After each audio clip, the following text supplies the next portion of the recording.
participants, as usual, we are back at the same time, 4 p.m. Sunday, and we will remain connected with you till 6 p.m. or 6:30, depending upon the question from your side. As I said, that it has become kind of a part of my life, part of our life, to research, prepare, and then deliver a webinar like this. I'm happy to say that the last evening, we conducted a webinar on a very, very special kind of webinar on the insolvency process for real estate companies. And we also tried to make it a case that this is the best option available for home buyers as well as developers, builders, real estate companies. That was attended by like too many participants, because this was a webinar which was general. It was not for professional use. It was for the use of home buyers. It was for the use of builders. And it was very convincing to them that under other options like RERA or like consumer courts, like arbitration, like criminal courts, there is nothing which actually will resolve the entire issue. It is only the insolvency and bankruptcy code which will resolve the entire issue, and that too for a long term. In those options, one can get some relief for himself, and that too in case the company is solvent and the promoters are ready to solve some of the issues. But otherwise, as a company, as a whole, as a project, there is no possibility that it can be resolved otherwise. So the questions were so many that we also had to convert that webinar into part 2, and that part 2 of that webinar, which will be very, very important in the as regards the professionals are concerned. So we would be explaining the entire process for CIRP of a real estate company, a developer, and that will be a very, very detailed kind of a process. Although the first part was more of a concept clarity for home buyers and builders, the second part would be a complete process oriented, which will be very, very important for all the practicing chartered accountants, insolvency professionals, valuers. So that I would say that in case next Saturday at 6 p.m., in case you would join in the part 2, that would be really helpful for anyone who actually would like to understand the insolvency of the real estate companies. So today's webinar is again part 2 of our webinar, which is the forensic audit under RBI guidelines vis-a-vis the transactional audit under insolvency and bankruptcy code. I have with me Ankit Goel, who is the founder of AAA Valuation Professionals LLP, which is the valuer entity registered with IBBI for all asset classes. He's also a partner with AAA Insolvency Professionals, and he's also a chartered accountant and a registered valuer himself. Ankit would help us in collating the questions which are relevant to the subject, and we will again use the same format. After every 30 minutes, we will have the questions, and we both would try to answer the questions, the relevant questions. More questions are asked, so that's beneficial to all the participants. Scenario, as today we are on the second part, so I would like to give you a little bit of a recap. In the first part, what we delivered was the entire framework of fraud detection, reporting, dissemination of information under the RBI guidelines. The entire framework of declaring a borrower as a willful defaulter and the implications of that declaration on the borrower, how the fraud would be reported to the investigating agencies, including CBI, how the changed scenario brings more responsibilities on the auditors, how the chartered accountant has to be vigilant while doing any audit for those companies, those promoters which are under financial stress. The early warning signals were completely explained. The red flagging was explained.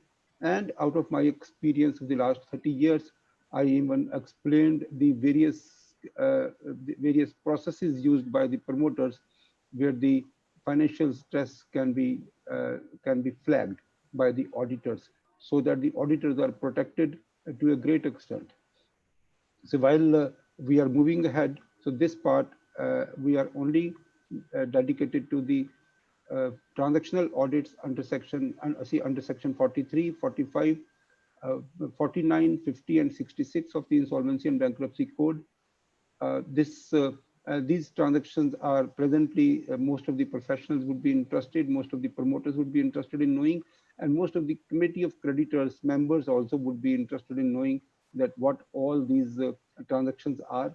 We also would share with you that we have so far an experience of filing more than 70 applications under these sections. We have handled so many forensic audit or transactional audit reports, and our experience that we have collated to that extent that we even have kind of standardized the names that we are supposed to use for all the beneficiaries, and also the flow of the application that is required to be filed in the NCLT before the adjudicating authority under each section. So if the time permit, we actually will go to that standard operating process and the flow of the application which is required to be filed under these sections. We also have researched on the case laws. Of course, not many on this subject so far, but then yes, whatever case laws are there, we have tried to locate and try to bring it and make part of this webinar.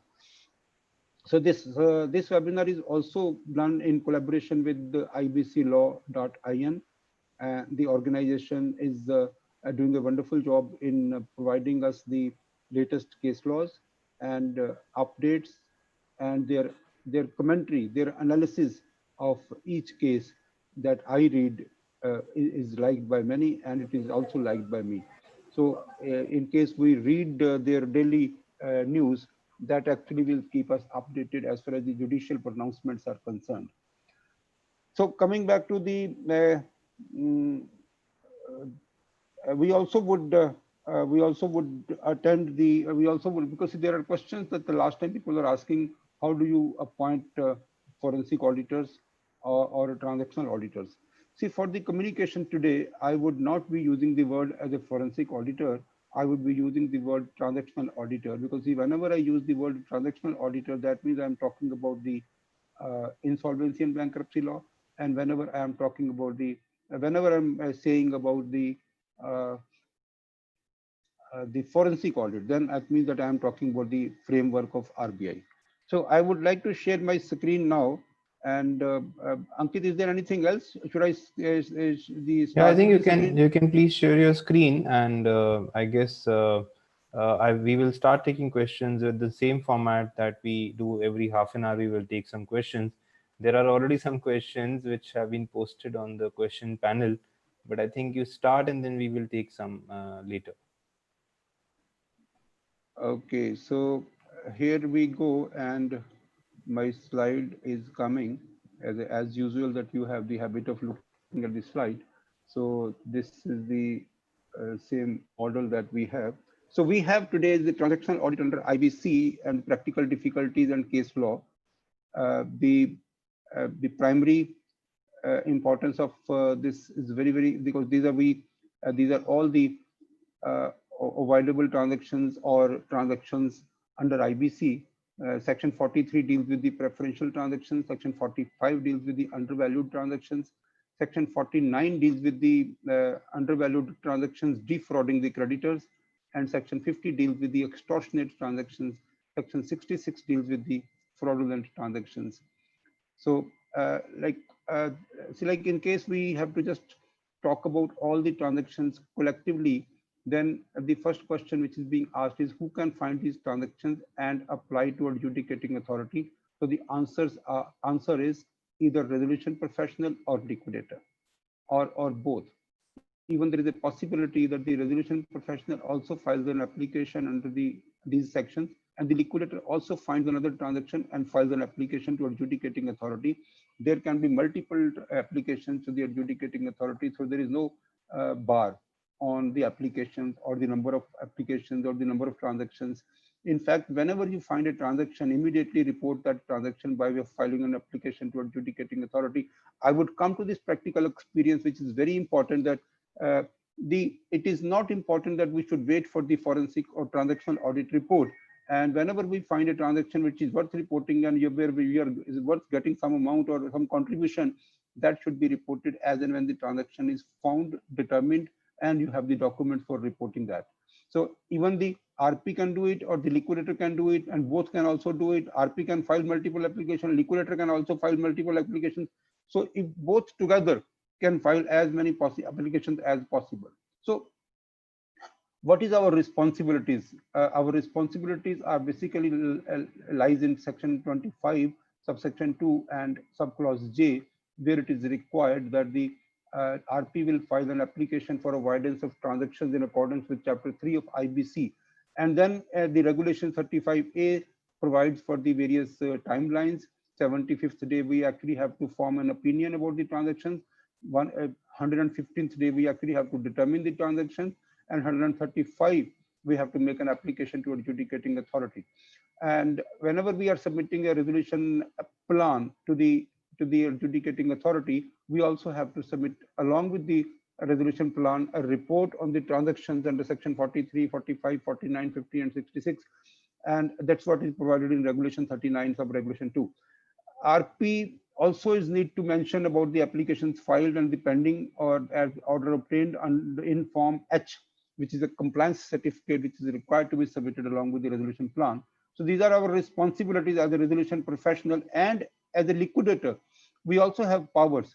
We also have powers and duties of the liquidator under section 35(1) subclause I to investigate into the financial affairs of the corporate debtor to determine undervalued or preferential, etc. transactions. That means all these sections are covered under section 35(1)(I)(1)(L) also. Then in case we look into the liquidation estate of the company, in the liquidation process, it is very clearly said that any asset or value recovered through proceedings for avoidable transactions to form part of the liquidation estate. So whatever money comes, it actually will be forming part of the liquidation estate. First question which comes on mind is, is it mandatory to appoint a transactional auditor for an insolvency resolution matter? So this is a very, very crucial question. And I have researched it to a great extent, but I haven't found any provision in the law, act, regulations, rules, where it is provided under the insolvency law that or any regulation that the IRP or the liquidator is required to appoint a transactional auditor or a forensic auditor. It is only under section 20 subsection 2A.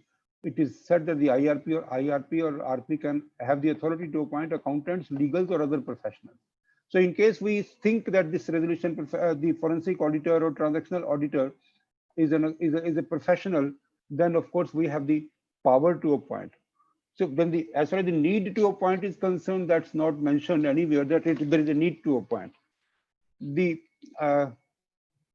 practical part is that the RP can be any person. RP can be an engineer, can be a management consultant, he can be a banker, he can be a company secretary, a cost accountant, or he's a chartered accountant. And not that all the chartered accountants are also expert in finding the transactions, avoidable transactions. That's also something which is a very, very specialized job, and it needs even technology. It needs a kind of the forensic lab for a good audit. For a good audit, it might even require a forensic lab. So first of all, it may see like, how do we say that there is no transaction? So in case we find a company where there is no transaction for the last 5 years, there is no bank account, or if there is a bank account, in the bank account also there is no transaction for the last 5 years. And I think in such cases, the RP can take a decision that since there is no transaction for the last 5 years, it is not required that I should appoint a professional. There is no transaction in the bank, there is no transaction in the books of account. So what is the need for appointing an auditor? And if I appoint the auditor, what exactly he would do? Because there is no transaction in the bank, there is no transaction in the books. Somebody can argue that there may be a possibility that beyond 5 years that some transactions must have happened. That of course will depend upon the committee of creditors. In case the committee of creditors would be interested, yes, that we should look into the past and that too beyond 5 years, then of course the RP will have to take a call and to appoint a auditor. Otherwise, RP can himself say that yes, I would be able to understand the transactions by seeing the books of account, by analyzing the bank statement. Even the RP can do it himself. But like I have not seen RPs taking a decision not to appoint a transactional auditor, because then the entire responsibility would lie on the RP. So the RP would not like to take the entire responsibility. Today, the RP may decide that there is no transaction. Maybe genuinely he is not able to find any transaction, but later on, in case any transaction is reported by any other person, then there will be unnecessary blame on the RP that he actually have not appointed an auditor, and neither he pointed out the transaction, neither he determined the transaction himself, that actually maybe it is considered it is a connivance. So once to avoid any such kind of blame, it is advisable always to appoint a forensic auditor or transactional auditor during IBC, so that later on, in case any transaction is found or spotted by any other person, the RP should not be held responsible. Now, there are some cases where somebody says that the no books of accounts are available, so how can we appoint the forensic auditor? I'm saying that the books of accounts are not available, then we can even look into the bank statements. If the bank statements are available, then the forensic auditors are capable that they can convert financial accounts into some kind of books, so that they are able to find the transactions of diversion, transactions of using funds. So various transactions can be reported through the bank transactions in case the books of accounts are not available or the books of accounts are not provided to RP. So this is it's like there are many other cases when we talk about whether it is mandatory to appoint a transactional auditor or not. So let's say that in case there is no asset. So one scenario is that there is no books of account, and how do we get the audit done? So then I answered that yes, we can take the bank statement and we can seek the information from the committee of creditors, and then we can try to find out the transactions which are reportable, which are avoidable, which are fraudulent. But in case there is no asset, COC is not interested in continuation. There is no asset, there is no recovery possible. The COC says that no, there is no asset, so let's put the company to dissolution or liquidation. So we don't want to spend money. So we are not interested in appointing a forensic auditor or a transactional auditor. What should be the duty of the RP then? RP should try to convince the COC that look, there is a scenario which is possible, that somebody who's actually taken away all the assets fraudulently, diverted all the money fraudulently from the company, and today when the RP is appointed, the RP is not able to find any asset. That may not be seen as a reason that the company doesn't have any asset. There is no possibility of any recovery. So the promoters should be absolved from all the wrongdoings. That should not be the decision of the committee of creditors, and it becomes the duty of the RP to convince them that yes, there is a possibility that the assets are all diverted or assets are sold and misappropriated. So this is very important, that in case the company was running about 2 years back and now the company is not running, and we actually try to see there is nil asset, nil recovery possibilities, and we absolve the promoters from all the frauds or all the wrongdoings, and we don't find any transactions. So that's something which is not advisable. Coming back to the one that there is no asset, one there is no transaction, the RP should appoint a transactional auditor. The COC, how the COC can interfere? How the COC can interfere in the appointment process of transactional auditor? The first provision says that any professional which is appointed in a CIRP, the fee has to be approved by a committee of creditors. So while approving the fee, the COC interferes into the selection process. The COC would try to understand from you the process adopted, The COC would try to understand how many quotations that have been taken by you. And COC also would try to say that, no, we disapprove the fee and we only pay 50,000 rupees. So that means that the COC is not interested in actually get any appointment of any transactional auditor. Yes, it is very important that the COC has to ratify the fee. So therefore, the COC's indulgence becomes practically live. They would indulge, they will influence the decision of appointing a transactional auditor. The COC can also highlight certain events or transactions to the transactional auditor or the RP, and may would like to see the proper identification of the transaction. This is another way, this is another kind of COC. In some COCs that we see, that the COC will tell us that, no, we got the forensic audit done 6 months back, so there is no requirement of the forensic audit again. Then we need to explain to them that the audit under the RBI guidelines is different, and the transactional audit under IBC is different. Under IBC, under the RBI guidelines, there is no preferential transactions, there is no extortionate transactions, and even the undervalued transactions are also restricted. So, but whereas the scope of transactional audit is much larger than the forensic audit under RBI guidelines. However, there may be a possibility of shrinked period, because see, there is a look back period under section 43, 45, and 50. And although it has been held that there is no look back period under section 49 and 66, yes, but there is a look back period. Whereas in the forensic audit, the look back period would depend upon the bank's understanding of the transactions, bank's understanding of their disbursement period, or the kind of warning signals that they are getting. So they would try to cover all that period, which was giving them the warning signals as per RBI guidelines, or which probably would be a period when the account was red flagged or a period before the red flag. So this, and then when we are actually trying to fix a fee for the transactional auditor, then the COC can also indulge into scope of work. The COC can also direct, no, we want the scope of work to be extended to 2010 onward when we disburse the loan. The COC can also tell you that they would like to shrink the scope of work. So that's something which is not possible, but yes, under the pretext of approving the fee of a transactional auditor, I have seen that the COC's interference into appointment of transactional auditor cannot be avoided. The COC will definitely interfere into the process.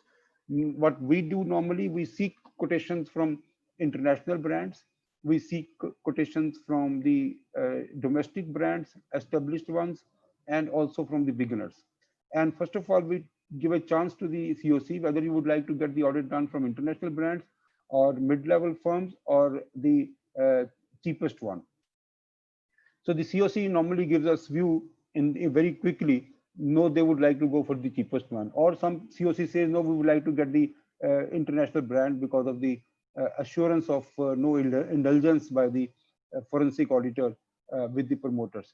So that kind of experiences that we have seen in each COC, where the perspective is different, where somewhere the perspective is only to save money, somewhere the perspective is to get the best kind of auditing done and report all the avoidable transactions to the adjudicating authority. The RP needs to maintain transparency, therefore sharing the report with the COC members may be desired. At point of time, some people say that the sharing of report with the COC members is not required. No, I say that nowhere it is written in the act or in the regulations that the COC members should not get the copy of the report, and that too officially. And then also, because the COC members are kind of collective decision making with the RP, so they also need to understand whether the forensic auditor has done a good job or not. They also need to understand whether the job has been done properly or it is evasive of some information. So therefore, I would recommend that in case the COC members ask for the report, they actually should be given the report by the RP. There is a great difficulty about the disclaimers.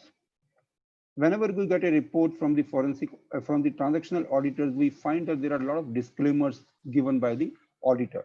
And one of the very, very prominent disclaimer is that this report cannot be used by anyone other than the resolution professional or the liquidator in case he is appointed as the liquidator. Now, in this case, the COC members want this report because they have an official information when the forensic audit, when the transaction audit is done, they get an information that there is a fraud. And in case they get an information that there is a fraud, they actually have to go simultaneously under the RBI guidelines and report the fraud. So there are two simultaneous processes starts when the transactional auditor gives a report. Even if a draft report is given, that draft report is circulated to COC members, and the COC members immediately react, and they say that since we have got the information officially that there is a fraud, there is a kind of fraud which is expected, or there is a kind of accusation of fraud, so we should get it investigated. So they probably would immediately come in action, and jointly with the other group of creditors, they would try to report it to the RBI, depending upon the whether they are public sector bank or they are private sector banks. So in case they are public sector bank, more than 50 crores of fraud, they have to report to the joint director CBI. And in case the fraud is less than 50 crores, then they have to report to the other department of the CBI. And then if it is less than 25 crores, then they actually have to report to the state police, the economic offense wing, or the CID of states. So with this scenario, I'm saying the appointment of transactional auditor has been a very, very controversial issue in all the CIRP assignments that we are handling. Now, the management cooperation during the transactional audit is also very, very important. We have found that whenever we are asking for the information, so the first process is that the RP take the control and custody of the CD, corporate debtor. RP's people start sitting at the office of the company.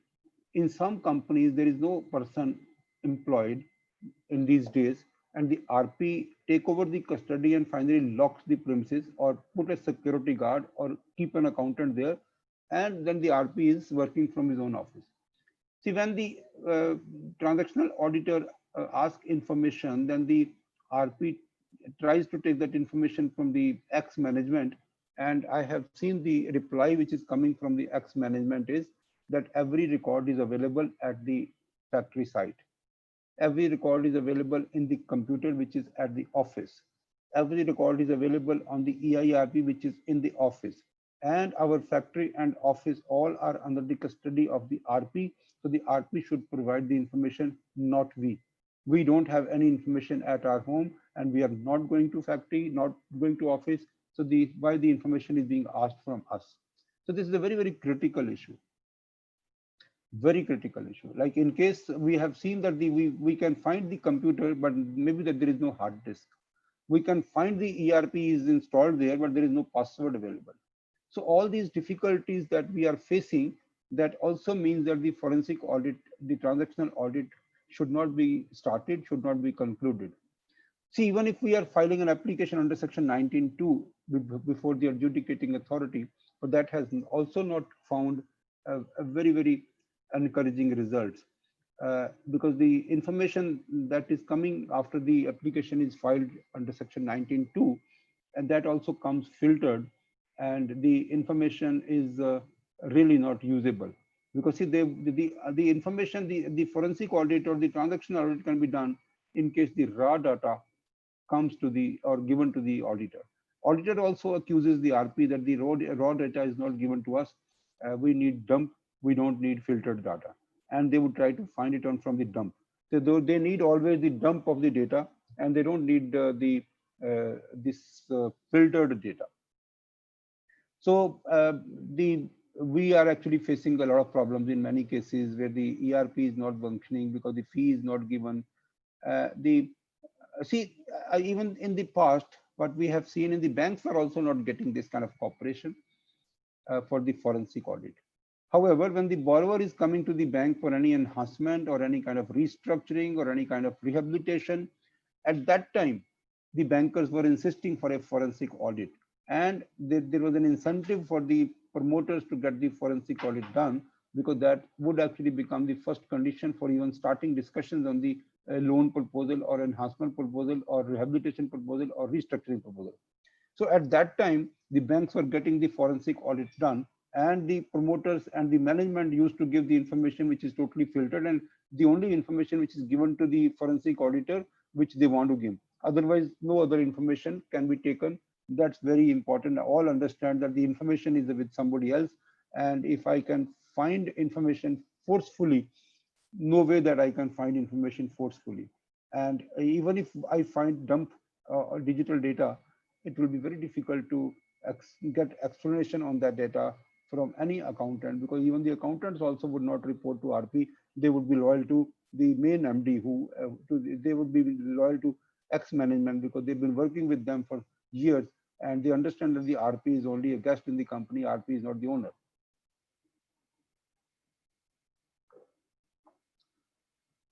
I have also seen people getting the forensic audit done before the actual forensic auditor comes. I have seen people giving this kind of assignments to chartered accountants, that I have to get my forensic audit done. So you please do my audit, and you also highlight the non-compliances or the faults, and also try to complete the documentation for all those things, so that those are not considered as reportable. So that is also, which is important, that the people have been getting it done. See, before I move on to the preferential transactions and the remedies available under section 43.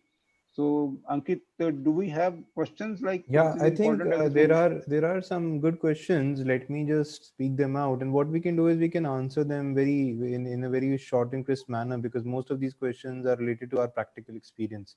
So a question from Sandeep Goel ji: in CIP process, is a transaction audit or a forensic audit mandatory, or in what type of cases is it mandatory for the RP? I think for the last 15 minutes, I'm speaking on this question, and maybe that this question actually came to you before this, because I've been speaking for the last 15-20 minutes on this part only. So maybe he joined in late, so maybe we can skip it. Next, yeah. Mr. Avdut Kotwal, he says that does NCLT provide additional time for forensic audit or transactional audit apart from time limit prescribed under section 12 of IBC 2016? 330 days. He says that no, there is no additional time. The transactional audit has to be completed by the RP. We have seen the practical experiences where the resolution plan has been submitted before even the transactions are determined, and the reasons are provided why the transactions were not determined, why the report of the transactions were not submitted along with the resolution plan.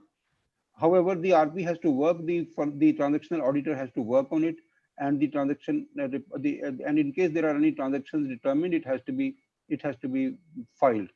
However, this statement says that any transactions which are determined, in case the determination is done delayed because of any reason, then somebody can always say that I determined the transaction after even filing the resolution plans to adjudicating authority. So I'm doing it now after when I determined the transaction or when I located or spotted the transaction. So there is no time limit, but yes, as per regulation 35A, it is very clear that 135th day of the CIRP, we actually have to file an application to adjudicating authority, and that should be much before the resolution plan is submitted for approval. That's what is the mandate. However, with reasons, somebody can find excuses and somebody can apply for any kind of delay which has taken place because of reasons not beyond the control of the RP. So next question from CA Ajanta ji. The question is that do RP your voice is low, Ankit. Okay, let me just correct that. It should be better now. So do RP need to share forensic report to creditors, FCs, OCs, and the directors or the CD representatives, what is the requirement to share the report with the credit COC members, So there OCs, is no such CDs? provision under the Act or regulation that it is required to be shared with the creditors, and there is nothing to debar also. So what I understand is that once this kind of audit is done, the COC is empowered to approve the fee. The COC should understand the kind of report which has come. It is the COC who actually should be supervising whether the report is genuine or report is also in connivance with the promoters. So my understanding is that in case the COC is appointing a professional, then the professional's performance, the report also should be shared with the COC. And why not? Why not? Because see, the COC has suffered a loss because of the default by the corporate debtor. COC must know where the money has gone. In case the money has gone for fraud, the diversions, and the kind of assets have actually gone and manipulated. So all that must be known to the COC so that they can also take action as per the RBI guidelines or as per their own internal processes. I don't think there is any reason to say that the RP is not liable to share the report with the COC members. There is no reason. Should be shared. Okay, so next we come to a question from. So basically, I think we have CA Janta ji reiterating her question that maybe the question is with respect to OCs and directors.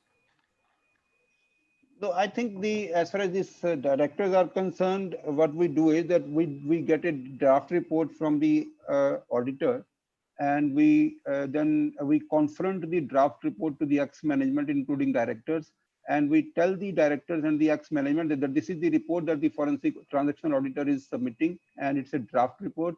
If you have to say something, you say. So in case we don't do that, then what happens whenever we file an application to adjudicating authority, the ex-management will bring all the documents before the adjudicating authority and make a case that no such documents were asked from us, and we were not given any opportunity, and the forensic auditors and the RP jointly connived and filed an application against us. They have not even sought any explanation from us. They have not even sought any documents from us.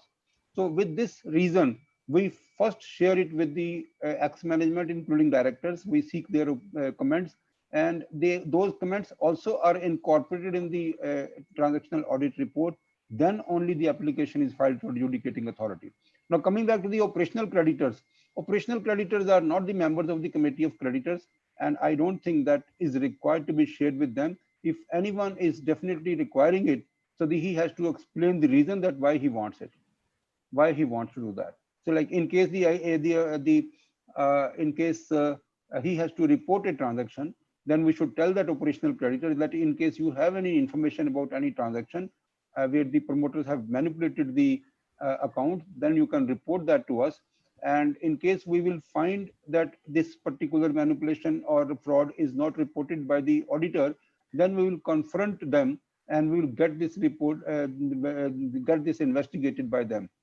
Otherwise, it is not required that we should circulate the transactional audit report or even the copy of the application that we have submitted to adjudicating authority to all the operational creditors, workmen, employees. No, it is not in my understanding. So lots of other questions. I think you can resume and then we will take more questions after some time. All right, so let's focus on the preferential transactions, which are very important. And we see that the preferential transactions are normally found in most of the companies. Who can find these transactions and can apply to adjudicating authority? Yes, resolution professional or the liquidator or both. How many transactions can be reported? Multiple. How many applications can be filed? Multiple.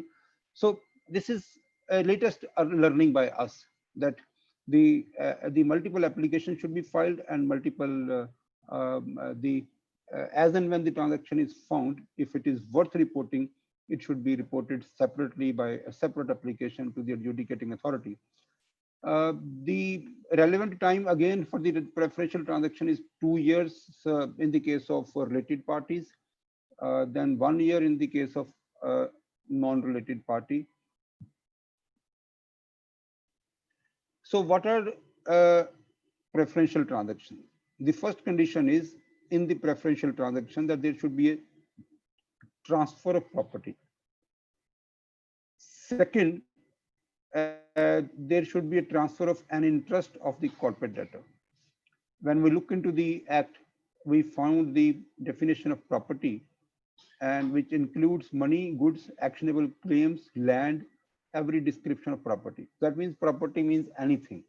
So if there is a transfer of funds, transfer of goods, transfer of claims, claims means any kind of contractual rights, any kind of claim or contractual rights, anything that is transferred, anything which is property as defined under section 3, subsection 27, that is what is called property. Now let us understand what is transfer of an interest of the corporate debtor. And it is also important that when we see the property can be situated in India or outside India. Every description of interest, including the present or future or vested or contingent interest arising out of or incidental to property. So when we talk about interest, that also is there should be, it is important that it should be present interest, future interest, vested in the corporate debtor presently, or contingent, incidental to. So it has to be related to a property, any interest, and that is what is not there is no definition of the interest in the code. However, it can be safely taken as ownership right, interests, or security interest, or beneficial interest, any contractual rights. That's what is the interest. So first condition that I'm saying, that there should be a, let us again reiterate, the first condition is there should be a transfer of property or transfer of an interest of the corporate debtor within the look back period. So this is the first condition, within the look back period. So the property and the interest we have already seen. Now the second condition, that the transaction must have been taken, the transaction of transfer of property or transaction of transfer of an interest, that must have been taken place with a creditor or a surety or a grantor. So this should be the status of the parties with whom these transactions have taken place. So if any property has been transferred to a creditor, surety, or a grantor, or if any interest of the corporate debtor has been transferred to a creditor, surety, or a grantor, then this is called a preferential transaction, and that too when the payment is made to such person, on account of an existing liability, on account of an antecedent pre-existing financial debt, or an pre-existing operational debt, or any pre-existing other liability, which is there in the books of account of the company or not, but that the liability is owed by the company to such persons. So far we have been able to find out three conditions. There is a transfer of property. Number two, the transfer of property to a creditor or a surety or a grantor. Number three, the transfer is made on account of any existing liability. May it be a financial debt, may it be an operational debt, or any other debt.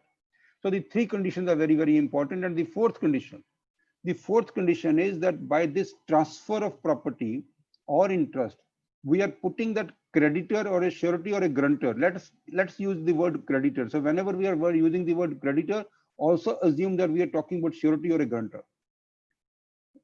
So putting that creditor in a beneficial position. By making this payment, by making this transfer of property, we actually have put that particular creditor in a beneficial position than it would have been in the event of a distribution of the asset under section 53. Now suppose there's some funds available with the company, and the company immediately pay the money or transfer of the property to the unsecured loans which belongs to family or related parties or associate concerns. So that means that some money was available with the company within the look back period, and the money was paid to the unsecured loans, and it was not paid to secured. That means if the company would have gone into liquidation under section 53, or if the company would have gone for the insolvency under section 53, the unsecured creditor would not have got anything before the secured creditor had got. So unsecured creditor had gained by getting this payment, or getting this transfer of property. And these people, these unsecured loans are, we have started calling them as beneficial creditor, because what we have collated here is the total experience of more than 70 applications that we have filed so far and various forensic audits that we have handled. So out of that crux, that we have started calling these people as a beneficial creditor for the sake of standardization of the application that we are making under this these sections. Reiterating four conditions. First condition, there should be a transfer of property. Second, the transfer of property should be to a creditor. And number three, the transfer of property should be against an existing liability. Number four, by just transferring this property, the other person, the transferee has benefited as against his position under Section 53. So these are the four conditions, and these four conditions are important. All the four conditions are important before we actually call a transaction as a undervalued transactions. So before I go to the what kind of orders can be obtained, I will actually go because this is something which is little technical. I'm saying let me go and tell you these are the most common preferential transactions.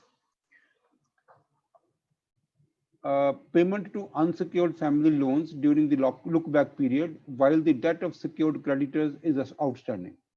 Definitely, it's a transaction which is a preferential transaction. Funds were available. The property of the company was transferred. It was transferred to a creditor. It was transferred against an existing liability, and this particular transfer give them a beneficial position as against the secured creditors, because the secured creditors are, the creditor's right is adversely impacted. Payment to old operational creditors. I'm not saying regular business payments. I'm saying the old operational creditors while the debt of secured creditors or unsecured financial creditors are outstanding. Operational creditors are even below from the unsecured financial creditors. So in case the operational creditors are given anything, any transfer of asset or money of the company has been given to operational creditors, then that means that has an adverse impact on the rights of the secured creditors and the unsecured financial creditors, because unsecured financial creditors and secured creditors are even above in the priority under Section 53. Payment to unsecured financial creditors may be as per the prefixed loan installments, while the debt of the secured creditor is still outstanding. That also becomes a preferential transaction, because there is a possibility that some of the unsecured loans taken from the private organization where the promoters have given post-dated checks, and the promoters are normally interested that these payments should be made so that they should save themselves from the rigors of Section 138 of the Negotiable Instrument Act. So that way, they may pay some of the unsecured creditors, some of the unsecured financial debt, only because to save themselves. So that's also a preferential transaction. And I'm saying to that extent that the payment of any tax against the order of any authority would not be a preferential transaction, because this is specifically mentioned there that the payment of any tax against the order of any authority would not be a preferential transaction, because that's not something which has been done voluntarily by the promoters or by the management. That has been done by an order of the court that the money should be paid. Money should be paid, that has been done. So that's not. However, payment of regular taxes, direct or indirect, would not be considered as a preferential tax also. So what is not preferential transaction? One, that in case any order has come and based on that order we are paying the taxes. Secondly, we are paying regular taxes on the current income or current transactions. That also is not a preferential transaction, even if the tax authorities are much below as compared to the secured or unsecured financial creditors in Section 53.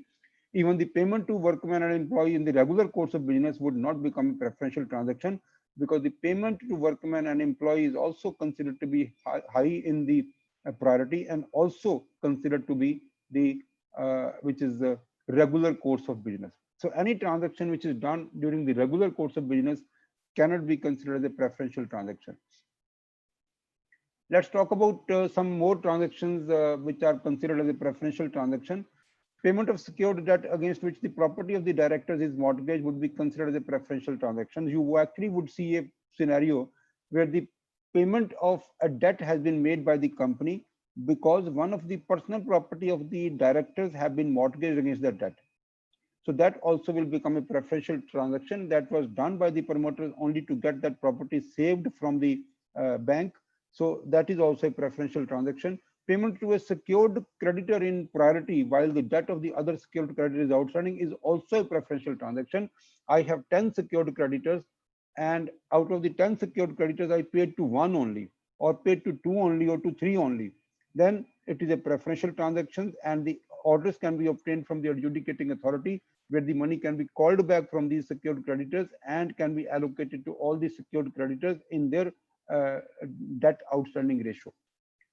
Payment to those creditors who have security of the post-dated checks signed by the directors would be considered as a preferential transaction. Like in case I'm doing some transactions only because I have signed post-dated checks, and I have seen most of the promoters are making payment only because they want to get rid of the 138 of Negotiable Instrument Act. So therefore, those transactions are also preferential transactions. Payment of old tax dues where there exists a risk of prosecution without any order from a court or authority may also be considered as a preferential transactions. So in case in the last 1 year, if any huge payment of taxes has been made, which is an old outstanding, and the promoters were scared that in case they don't pay this payment, then they would actually be facing prosecution, or alternatively, just to get rid of the prosecution, the huge compounding was done by the income tax department or the service tax department or the GST, and that compounding fee was given out of the corporate debtors funds. That also can be considered as a preferential transaction because that was done and the property of the company was transferred. There was an existing liability, and the benefit, the tax department got benefited against the other creditors.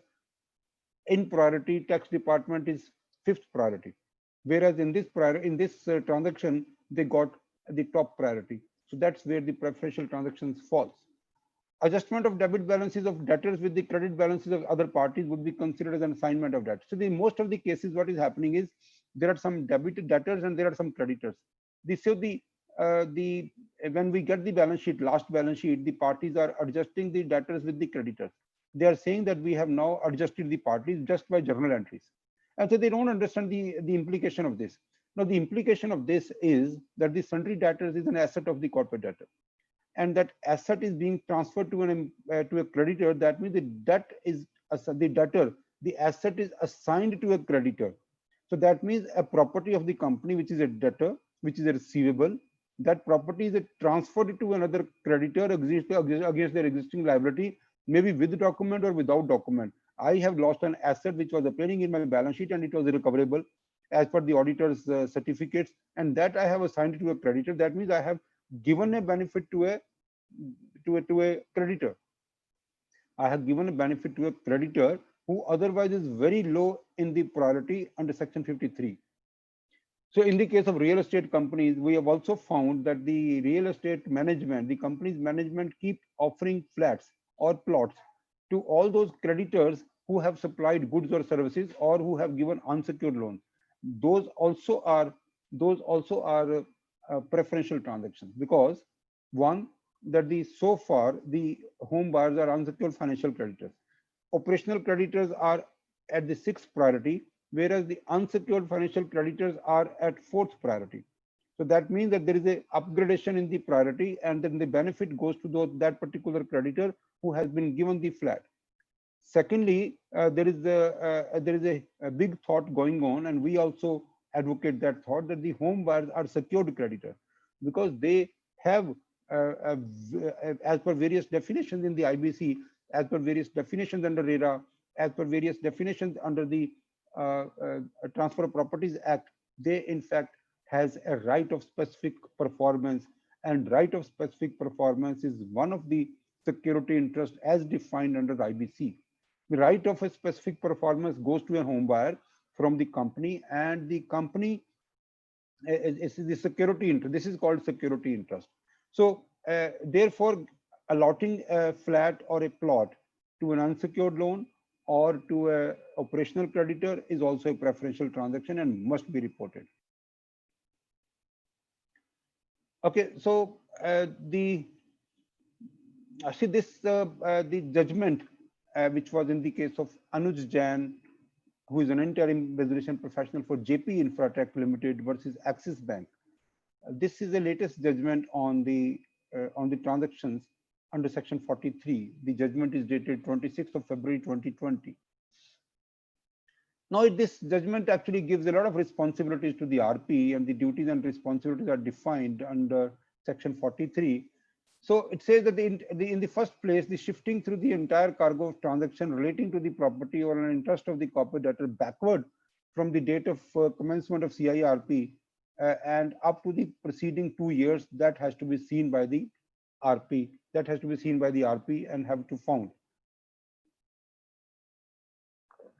The second step is to identify the persons involved in such transactions and put them into two categories. One category is the related parties, and the other category is the remaining person.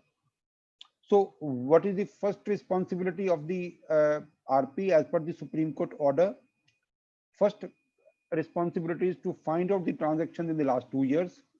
Although there are orders that even slightly before this 2-year period, there are transactions, so the orders have come that slightly before the 2 years period is also covered. Then identify the person and divide this person into two categories. One is a related party, another is non-related party. Then it says that the RP ought to identify as to which of the said transaction of the preceding 2 years the beneficiary is a related party and which of those transactions where the beneficiary is not a related party. So first of all, find the transaction, find the person concerned, divide into related and unrelated, and the transactions also should be placed into related party transactions and unrelated party transactions. Then the unrelated party transactions shall further be trimmed into the transactions of the preceding 1 year. So unrelated parties, the transaction should be only restricted to 1 year. Related parties, the transaction should be actually continued to be identified for 2 years. As such, the other aspects such as undervalued and fraudulent, since this is not considered in this order, it is not very important to discuss. And in this case, which is an NCLAT judgment dated 20th of February 20, KL Jute Products Private Limited versus Tirupati Jute Industries Limited. So what is said in this case, the relevant part is that the aim of Section 43 of the code is to protect the body of interest over whom an undue preference was given in favor of other creditors, and the transactions can be called as preferential ones entered into by a corporate debtor, wherein a corporate debtor gives undue preference to a relevant time to any person. So there is a transfer of property that we've already explained. In case of a fraudulent preference, the dominant motive of a debtor in effecting transfer to a creditor or other is to be seen. So there is a little bit of motive is also to be seen, the fraudulent preference. So the term transfer includes sale, relinquishment, exchange, and an adjudicating authority under Section 49 of the code can restore a status quo ante in a given matter by protecting the person's interest. Section 49 of the code prescribes no time limit for securing an order in respect of a transactions entered into were meant to be defrauding the creditors. Now, see what these sections are trying to say. This is trying to say that in the case of KL Jute and in the case of another judgment, which is the Vittal S.A. Abhishek Nagori, who is the name of the liquidator, versus the Asian Natural Resources India Limited, and this is also latest judgment, 29th May 2020, and it is from NCLT Indore. I think primarily this judgment was based on this judgment of NCLAT, where it is said that the transactions under Section 49, which are having some fraudulent objective, there is no look back period. And this judgment is probably used in this case, where it is said that there is no limitation period for fraudulent transactions covered under Section 49 and 66 of the code. So now we have established in NCLT case that in the case of section 49 and 66, there is no period. So when we get an audit done, and we should seek an audit period where the transactions can be found. And the audit period should not be restricted to 5 years. It can actually go back to even 10 years. It depends what kind of fraud. So what is written in this order is that the intent is that once a fraud is always a fraud. The maxim, fraud vitiates every transaction into which it enters, as well as to contracts and other transactions. So it's very clear that the transactions wherever there is a fraudulent intent, and the look back period is not important.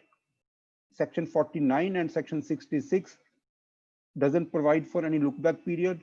So it's very important that we should understand that look back period is only for transactions which are purely section 43 or 45 or 50 transactions. For other 49 and for 66, there is no look back period. In most of the cases, like undervalued transactions and under preferential transactions, although I have a slightly different opinion, because when I read section 49, whenever I read section 49, it starts with like this. It starts with where the corporate debtor has entered into an undervalued transaction. I'm reading 49, subsection 1. As referred to in subsection 2 of section 45. Subsection 2 of section 45 is primarily an undervalued transaction. It is not talking about section 43. And the adjudicating authority is satisfied that such transactions was deliberately entered into by such corporate debtor, then it will be a fraudulent transaction. So I doubt that section 43 is covered under section 49, but yes, 45, which is undervalued transaction, is definitely covered. However, we have these two orders where the fraudulent transactions are considered to be, see, the preferential transactions with the fraudulent intent are considered to be an item of section 49, which I slightly differ in case we read these transactions very clearly. In this case, like, which is Tirumala Balaji Alloy Private Limited versus Sumit Benani, and again dated 13th of November 19, NCLAT has said that the transaction was entered just before a period of 1 year. Just before a period of 1 year. That was in the case of Monet Ispat and Energy Limited, where two related parties got a lot of refund of loans, and that too with an interest of 18%. So it was said that it has to be brought back. These transactions would be considered as preferential transactions, and these transactions are not supposed to be outside the look back period. And it is said that if the transaction is just beyond 1 year period and the transaction is with a related party, it is important that the transaction should be covered under preferential transaction, and the look back period can be extended slightly. Look back period can be extended slightly. So we have explained what exactly is the section 43, what are the transactions under section 43, and orders which has been so far given under section 43. We have seen the look back period, we have seen the fraudulent intent, we have seen the guidelines to RP regarding related party, unrelated party, bifurcation of the transactions to related party, unrelated party. For the unrelated party, the period should be further cut down to 1 year. And then we actually have to file an application to the adjudicating authority. So while filing an application, what kind of prayer we should make, what kind of orders can be obtained from the adjudicating authority, we are precisely on that sheet now. So the moment we understand what kind of orders can be obtained, then we'll finish 43, and then we'll open the forum for the questions in this part of the webinar. So we are already like the second 30 minutes have already gone. So we would definitely seek the questions. So the orders can be obtained based on the facts of each case. One order that which is very, very simple is that the property transferred in this connection can be vested back into the corporate debtor. Very simple. Whatever has been transferred, that should be brought back to the corporate debtor, and automatically RP or the liquidator will disburse according to section 53. Second possibility, any property to be so vested with the CD if it represents the application either of the proceeds of the sale of property so transferred or the money so transferred. Now, there is a possibility that whatever was transferred to the beneficial creditor and that has been sold, or it is not possible that property can be vested back to the corporate debtor, then the proceeds of the sale of that property so transferred, that can be brought back, or the money so transferred can be brought back. Third possibility is that the release or discharge of any security interest in case I create a security interest against someone. Suppose there is an unsecured creditor and that person is very close to the promoters and the promoters have known that the company will go to insolvency. So there is an asset available with the company which is not mortgaged to any bank. So the promoters can say under an arrangement with that person that this particular asset is charged to you and the security interest is created. So that is also a preferential transaction under section 43. So the security interest was created to a creditor in priority to the others. So that security interest the order can be obtained to release and to get a discharge on that security interest. The order can be obtained against any person who got any benefit and that the benefit whatever has been received by any person. Then in case any guarantor got benefited, the guarantor got benefited because whose financial debt or operational debts owed to any person were released. Now, suppose I gave an example to you that one loan is granted by the director, or checks are issued by the director, or any personal property of the director is mortgaged. So the company can quickly pay that in priority to the others. That also is a transaction under section 43. So that guarantor who got this benefit, that guarantor who got that preference, and to that guarantor would bring back that asset or bring that benefit and will undo that transaction. And similarly, the securities or similarly any kind of possibility, the transaction is determined. So practically the RP and the RP and the adjudicating authority would find which is the best way to undo this transaction depending upon the facts of the case. So that particular order has to be obtained. So all these transactions have been seen, but then we actually would see like there are persons who are protected from such orders. Who are those people who are protected?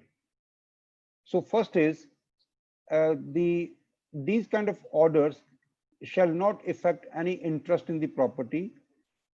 So in case any third party has acquired an interest in the property from a person other than the corporate debtor, any interest derived from such interest and was acquired in good faith and for value. Now, if I somehow get an asset of the company assigned to me, I get an asset from a company assigned to me, I being an unsecured financial creditor, I get an asset and then I sell that asset.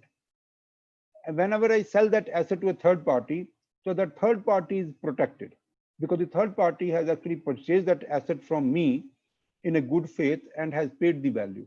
So that person is totally protected. So the adjudicating authority cannot direct that person who bought that asset from me for value and in a good faith.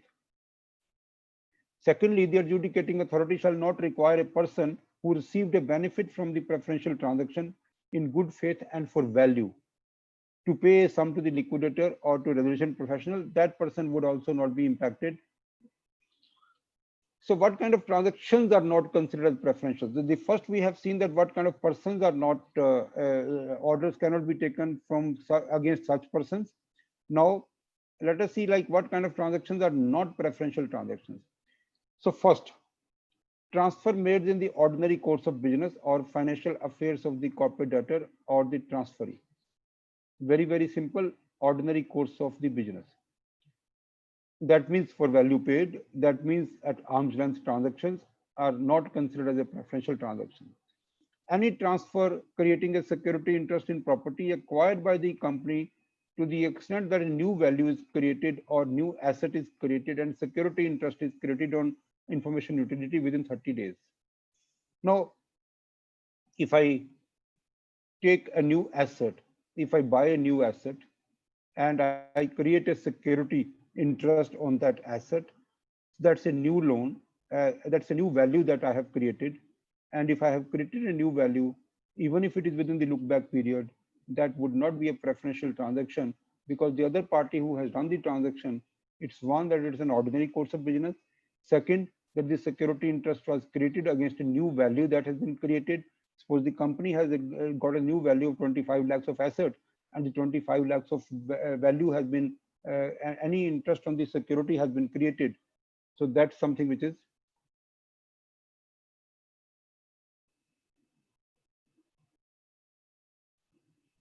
sorry.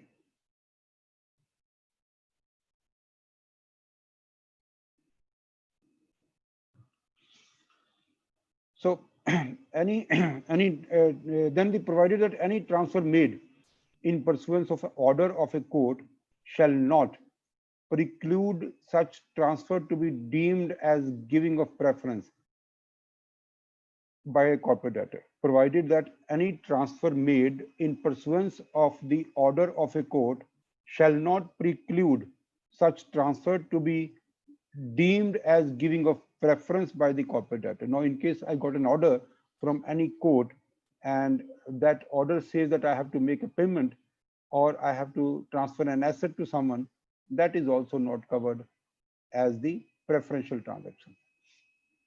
Of course, these are the explanations that any person who had sufficient information of the initiation of the CIRP and is a related party, those are not covered under these assumptions. So then, see, these are like the assumptions are not applicable to some people. The assumptions are applicable to some of the ordinary course of people. So here we, because we also have limited time and we have to take questions, I would like to conclude section 43, and I would like to request Ankit to provide me the questions for section 43, or even otherwise also, because this also works as a break and also involves the participants into the entire deliberations. And we have finished 43, and we have also finished generally the practical experiences. And now we will start this section 45. And before that, we'll take some questions. So one of the questions is from Mr. Sandeep Gupta, and he says that what happens is that he says sometimes to run a business, you have to make payments which are, and when funds are scarce, money is scarce, you make payments to certain certain services and products which are required to run the business. And similarly, in case of TDS, non-deposit of TDS is a criminal offense, so it is deposited. And even he's saying, so like even if these payments have been made to keep the business in running condition, will they be treated as preferential? I'm very clear. I mean, I also said that in my presentation that these transactions which are in the normal course of business that are not supposed to be preferential transactions. But then certain examples that you gave was with respect to the compounding fee that is paid. So that again, you can't say that that was essential to run the business, because that was perhaps that was essential only for to save the director. Yeah, yes. But I also gave an example, the current taxes, the payment of current taxes is not preferential. Payment of anything which is a normal course of business is not a preferential transaction.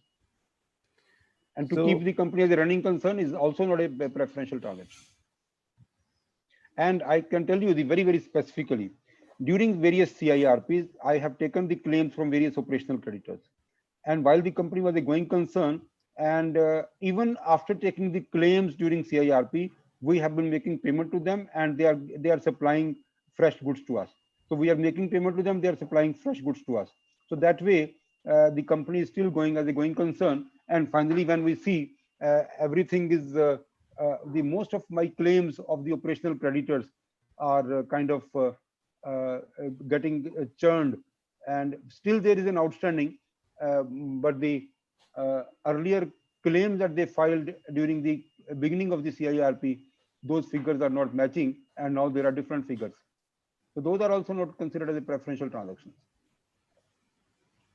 Right. So next question from Mr. Rakesh Prasad, that is one payment to a payment made to a secured creditor, creditor. Can it be understood to be a preferential treatment because other secured creditor was not paid while one was paid? Certainly, I said that. I said there are 10 secured creditors, and out of the 10, only 2, 3 are paid. So that there are various cases pending in the court where the one person actually deducted some amount, or during CIRP has been recovering some amount from, and the other people are suffering because he actually has taken away some money because the account was being operated with them. So now the scenario is that this is a preferential transaction. Certainly, it's a preferential transaction. Then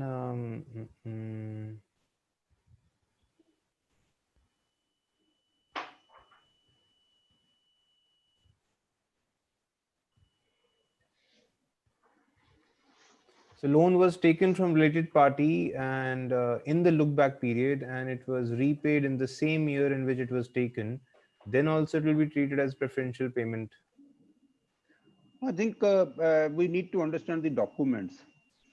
If the documents are like this, that yes, the loan was taken for a particular period and it was documented, and that documented, there was a complete record, and then if it is paid, I don't think it would be considered as a preferential transaction, because the amount was raised, it was raised for a specific purpose, and it was paid during the look back period itself. So that would not become. But then somehow, if it is a clean loan, if it is without a document, that means that the money was available with the corporate debtor. That money could have been paid to the secured creditors. And because since there was no responsibility of the company to pay back that money within the 3 months or within 2 months, still it was being paid. So that still can be considered as a preferential transaction.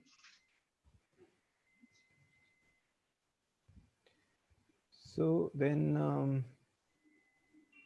so whether RP can appoint any CA or other professional as transactional auditor, is there any specific qualification or experience which is required from such a professional to be appointed as transactional auditor or forensic auditor in case a fraudulent transaction is found by the IRP-RP? So first of all, I said that any chartered accountant or any expert, any private limited company who is doing this forensic audit can be appointed. It is not even important that we should have a chartered accountant. So there is a possibility that some private limited companies are doing forensic labs. They are doing forensic kind of audits. Maybe that they have multiple people. They have MBAs. They have chartered accountants. They have the technology people. So those companies can also be provided. They can be appointed.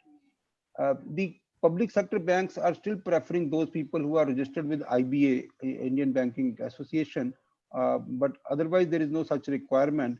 It is only for the sake of the process of selection.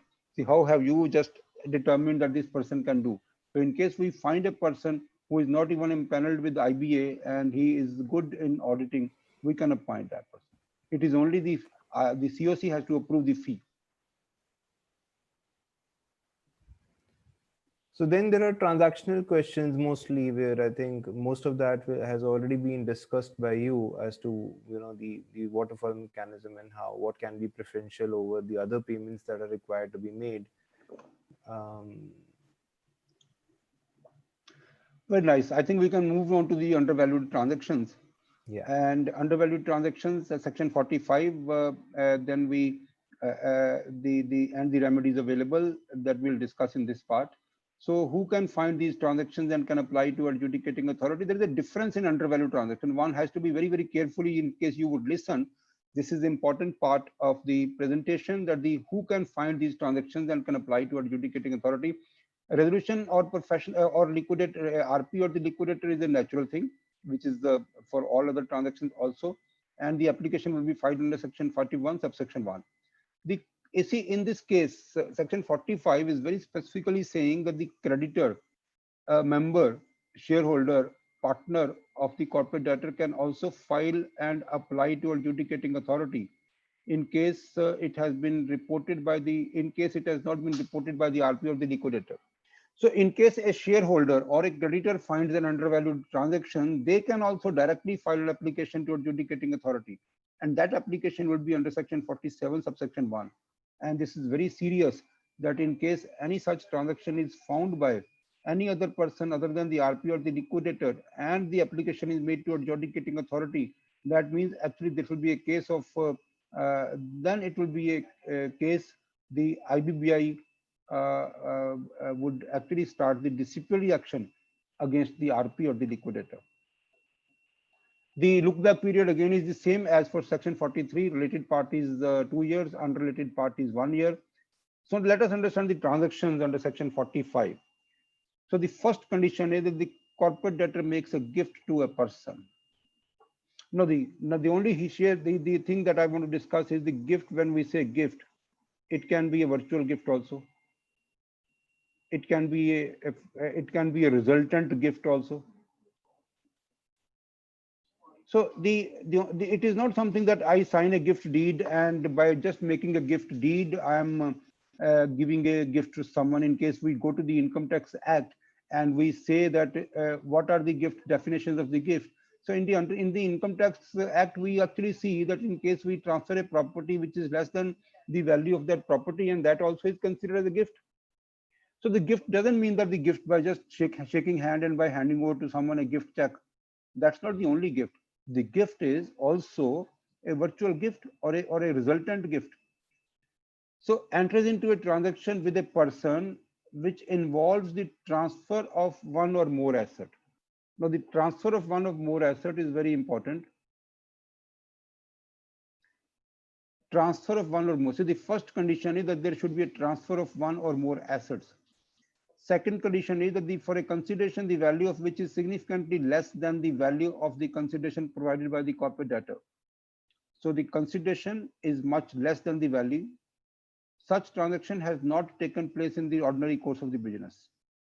And the adjudicating authority might take an independent expert's help to assess the market value of the transaction. So whenever these people who actually got some benefit by getting a property of the company at a lesser value, those people in our application, we have started calling them beneficial transferees. So in the case of section 43, what we started calling them for the sake of our own SOP, and then that's what I feel that this also makes understanding better, because they are the beneficial creditors. So now the beneficial transferees, because they have got a transfer of some kind of property of the company. So we actually try to say that the gift, one is a gift made by the person, and second is the transaction of a transfer of one or more property at a value which is much less than the market value of the property. So these are undervalued transactions. What kind of orders can be obtained from the adjudicating authority? We'll go it later, because first of all, we try to understand the all this part we should not understand. We should understand what are the transactions. But then along with this section 45, we also need to understand section 49, which is the undervalued transactions creditors. Now, what does it say? Section 40, the transactions as defined under section 45(2), that is undervalued transaction if deliberately entered by the corporate debtor for keeping the assets of the corporate debtor beyond the reach of the creditors, or in order to adversely affect the interest of such creditor. So in case there is a gift, or in case there is a transfer of an asset. Now the third condition is that it is done deliberately with the intent to keep the assets of the company beyond the reach of creditors, and the interest of the other creditors is adversely impacted. Then such transactions are considered as a transactions for defrauding the creditors. And I've already read various orders where there is no look back period for section 49. So in case we find any transfer, or we find any kind of a gift which is virtual or resultant gift, all these transactions can be considered in case it is deliberate, and then the deliberated transactions are considered to be fraudulent, and then the orders can be passed by the adjudicating authority, restoring the position as it existed before such transactions, as if the transactions had not been entered into, by protecting the interest of the persons who are victims of such transaction. So section 49 talks about this. Section 49 talks about this, that this is a transaction with the intent to defraud the creditors. Protection of a person who have acquired in good faith and for value paid and without any notice of the relevant circumstances, that is very well mentioned. The Vittel essay Abhishek Nagori, we have already seen that while the look back period is there under for undervalued transaction, but for section 49 there is no look back period. So let us understand some of the most common transactions that we have come across in our experience of last 3 years, and while handling about 70 such transaction applications. And then I will go back to the various possibilities of orders from the adjudicating authority. Okay, the most important transaction that we found under section 45 is the sale of fancy and expensive cars owned by the corporate debtor to related parties or unrelated parties at a value which is much less than the market value of the car. Whatever is the car that we see in the fixed asset register, and then we feel happy, yes, there is a big cars available in this company. When we finally see those cars have already been transferred to some people, and that's what is normally found as an undervalued transaction. Secondly, the sale of very fancy offices or any other valuable property of the corporate debtor to another related party or unrelated party at a value which is much less than the market value. They would use the circle rate and they will get it transferred to any other company. The moment they see the possibility of CIRP, they would do these transactions. Third, if there is money available with the company, they give loan or advances to related parties or unrelated parties or associates without any business objective. Now, these kind of transactions would be covered under section 49 because these kind of transactions are having the intent and this has been deliberately transferred to the parties, so that in case they would not transfer it to the parties, then the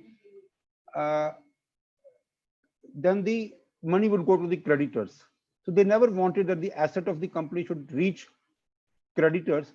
So they actually transfer it. Whatever is available with the company, they would transfer it to the related parties or unrelated parties by just giving loans or advances. Now, while they would show it as a loan, or advances which is recoverable, for the intent, behind the transaction would be defraud. So the transaction would be basically with the intent to defraud the creditors, so that these transactions can be immediately reported to the adjudicating authority. And as we have seen, the orders that can be passed, and the orders are very clearly restoring. This is the order, restoring the position as it existed before such transaction. So these important transactions should be reported quickly. Transfer of good franchises to another person at a value which is much lower than the actual value. So we handle some cases where the business of the company has been running through various franchises. So there are good franchises, there are bad franchises, there are closed franchises, there are running franchises. So when the CIRP is beginning, when the CIRP started, we have seen even the agreements have been entered into the backdates, and the franchises are being sold to other related or unrelated parties. So I have restaurants or I have some other stores. So when the CIRP is imminent, then I can transfer some of the good franchises to any other company, and the valuation, of course, it's very difficult to value, and the good franchises are transferred. So these also can be considered as a transaction under section 49, and the earlier position can be restored by the adjudicating authority. And the other very common undervalued transaction that we have seen is the shares of subsidiary companies where the business is running or business is lucrative or the assets are lucrative. Those shares are being transferred to other companies, related companies, unrelated companies at a price which is much less than the actual value. So these transactions are also covered under section 45 and 49. So it is not always important that the only one section is applicable. We can always apply section 43 and 49 and 66. We can always apply section 45 and 49 and 66, because wherever there is an intent defrauding to defraud the creditors, then we can even apply section 49 and section 66 both. So the transactions are mostly overlapping. So there would be a transaction of undervalued, which actually would have fraudulent intent. So that's transaction which is covered under both the sections. So it should be covered in both sections in the application. Then the transfer of brand, trademark, copyrights, which are owned by the corporate debtor to any other parties related or unrelated, so that the value is protected. Transfer of intellectual property rights, software, patents, digital assets, all these are assets. And is normally you would see that it has been transferred to related or unrelated parties at a consideration which is much lower. These are the transactions which can be covered under section 45 and 49. 45 and 49. A combination of these two sections is a very good combination, and you can always say that the intent of the X management was to keep the asset away from the creditors. Keep the asset away from the creditors is what is written in section 49. Also, it is written in section 66. So when the transaction is done with the objective to defraud the creditors, that's what is covered under section 45, under section 49 and 66. Some more examples of the transactions, undervalued transactions. I would actually say purchase of any asset at very high value to keep the funds of the corporate debtor away from the creditors. Now, there is a possibility that within the group, we have another company which is dying company. And dying company, the shares of that dying company where there is no business with, that's a zombie company, the shares of that particular company, which is in the minds of the X management is almost zero. All the shares are transferred to the corporate debtor, and the shareholders of that company, which is a dying company, they get the money from the company. So a dead asset has come to the ownership of the company, whereas the people who were holding the shares of that dead asset, dead company, they got benefited. This is also a transaction of undervalued. So you see, although there is a concept called the transfer of an asset, and then the second is the gift. So if I'm purchasing an asset, of 5 rupees and I'm paying 50 rupees, so that means the 50 rupees that I paid and the value that I got of 5 rupees, 50 minus 5, 45, that would be considered as a virtual gift to that person. That would be considered as a virtual gift to that person if I'm purchasing an asset at a very high value. So this is very important, and it's not something that it has been held in any kind of order or a rule or a judgment. It is an understanding of gift by a corporate debtor. Gift by a corporate debtor can be in many ways. Virtual gift, I'm talking about the virtual gift, or I'm talking about the resultant gift amount, where the transaction is for purchase, transaction is for something else, but it actually ends up gifting someone some money, some asset, some value. That is also covered under the undervalued transactions. So the other example is settlement of dues of associate concerns or other parties at a value which is much less than the due amount, would be considered as an assignment of an asset at a value which is less than the actual value of the asset, would also be covered under section 49. Because I suppose I have to take something like 1 crore of rupees from some associate concern or from other party. I settle with them as an X management. I settle with them that instead of 1 crore, you give me 20 lakhs of rupees. I will give you a settlement deed, and you give me the balance amount in cash. That's also an undervalued transaction, because while settling a due, I have gifted something to some person, which is not a normal business of the company, and which is also with the intent to defraud the creditors. Then I'm writing off some of the debtors or advances without justification or reasons or efforts to collect money, because I keep on selling my goods to some fake parties only to reduce my stocks. Because see, what is the normal acts done by the management which is under financial stress? First of all, they try to show rosy picture.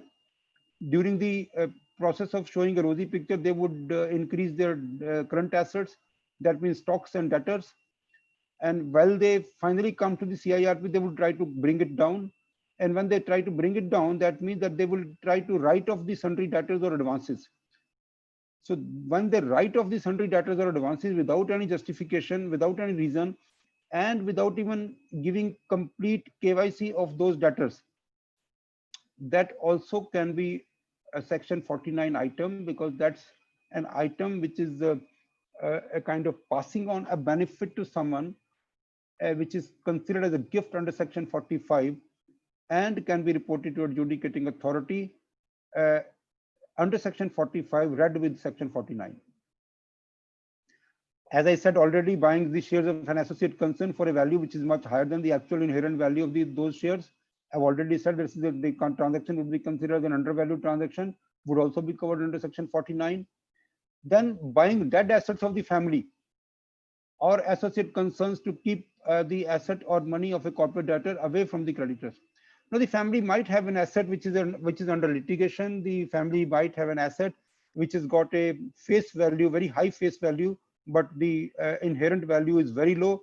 The family can decide to take away the money of the company by just transferring that asset to the company, and that also would be considered as a gift, as a virtual gift, and that virtual gift would be would be again reportable under section 45 read with 4549. Sale of unsold inventory by real estate company before CIRP at a price which is less than the market price. This is for real estate companies. The real estate companies can also sell the unsold inventory just to defraud the creditors at a value which is much lesser than the value, the market value. Sale of the inventory at lower value as compared to the actual value, because you would see that this inventory, which is normally, I give an example of 200 crore stock coming down to 20 crores, then coming down to 2 crores within 2 years, and finally when the RP went there, it was not even 20 lakhs of rupees. From 200 crore story to 20 lakh story, and that's what is considered in that process. Some of the asset, which is an actual asset, can be shown as sold as a scrap, and that can also be reported as a transaction which is an undervalued transaction, because the stock was having this much of purchase value. It was carried in the books of account for that particular value. The stock auditor verified the value, the statutory auditors verified the value, the banks verified the value, and now somebody suddenly says that the value was exorbitant. It was valued at 200 rupees in the per piece. Now I have sold it for 2 rupees, and I have sold it as a scrap without any reason, and without any reason for carrying that particular stock in the books of account for that value of 200 for 3 years, and now selling it for 2 rupees. So that is also a case of selling the inventory at much lower than the actual value.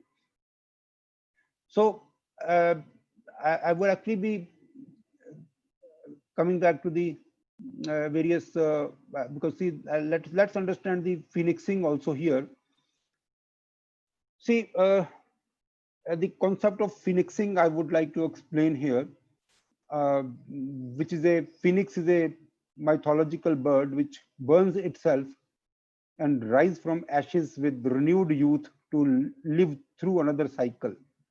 That's what is being done by the some of the management of the companies, where the management believes that the company is not going to be saved, the company will die, because the debt of the company is not something that we would be able to service. So, however, the business of the company is still profitable. However, the business of the company can still make some profits. So then they resort to phoenixing. That's what is called phoenixing. In the international insolvency law, this word is being used very regularly. However, in India, it is not being used very regularly. And the phoenixing is when the company is being burnt, when the bird is being burnt and a new bird is created. So the phoenix is being created by just burning the existing company. So what is the modus operandi? The modus operandi is first of all, a new company is created. A new company is created, and the ex-management would approach the customers that we will take the orders in this new company now. This company has been started by my friend or my relative, and we will take the orders in the name of new company, and mostly the customers will oblige. The customer will be assured that this company will supply the material in the same manner, same terms and conditions, same brand, same quality. The manufacturing will also be done in the same company. Everything would be discussed, and the orders would be taken in the new company. So the first thing which is assured by the ex management or the management under financial stress is to keep the revenue of the company away from the creditors. Gradually, they would transfer the big chunk of the revenue to the Phoenix company, and the earlier company is now kind of burning itself, and the management would be responsible for that burning the earlier company. So the new Phoenix is coming out. Gradually, the management will get success, so they will get most of the orders in the name of the new company. So the second step, as a second step, they would start purchasing the raw material in the new company, and they would send the raw material to the old company on job work. And see, in the process now, what has happened is that the revenue, the sundry debtors, the stocks, now everything is now out of the main company which has taken loan from the banks, and the current assets have shifted to the Phoenix company. Now the money which would be paid to the old company, that would be barely sufficient for paying the electricity bills and the workers wages. Most of the technical human resources would also be transferred to the new Phoenix company, and gradually the brands and that means that the entire profit, technology, customer, everything is transferred to the new company, which is a Phoenix, and the old company, that would be left for the creditors, old creditors. So that means that the ashes would be left for the old creditors. This is what is called phoenixing.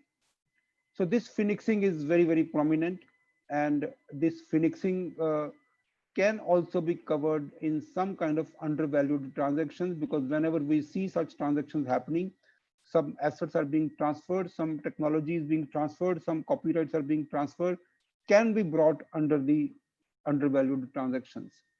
That's very important, that in case we see these transactions like this. Now let's see, we have seen the transactions of undervalued. Let's understand and kind of orders that we can obtain from the adjudicating authority. First order that we can say that is to declare such transactions as void and reverse the effect of such transaction. Require any property transferred as part of the transaction to be vested back to the corporate debtor. Release or discharge any security interest granted by the corporate debtor. Require any person to pay such sum in respect of the benefit received by such person to the liquidator or the RP.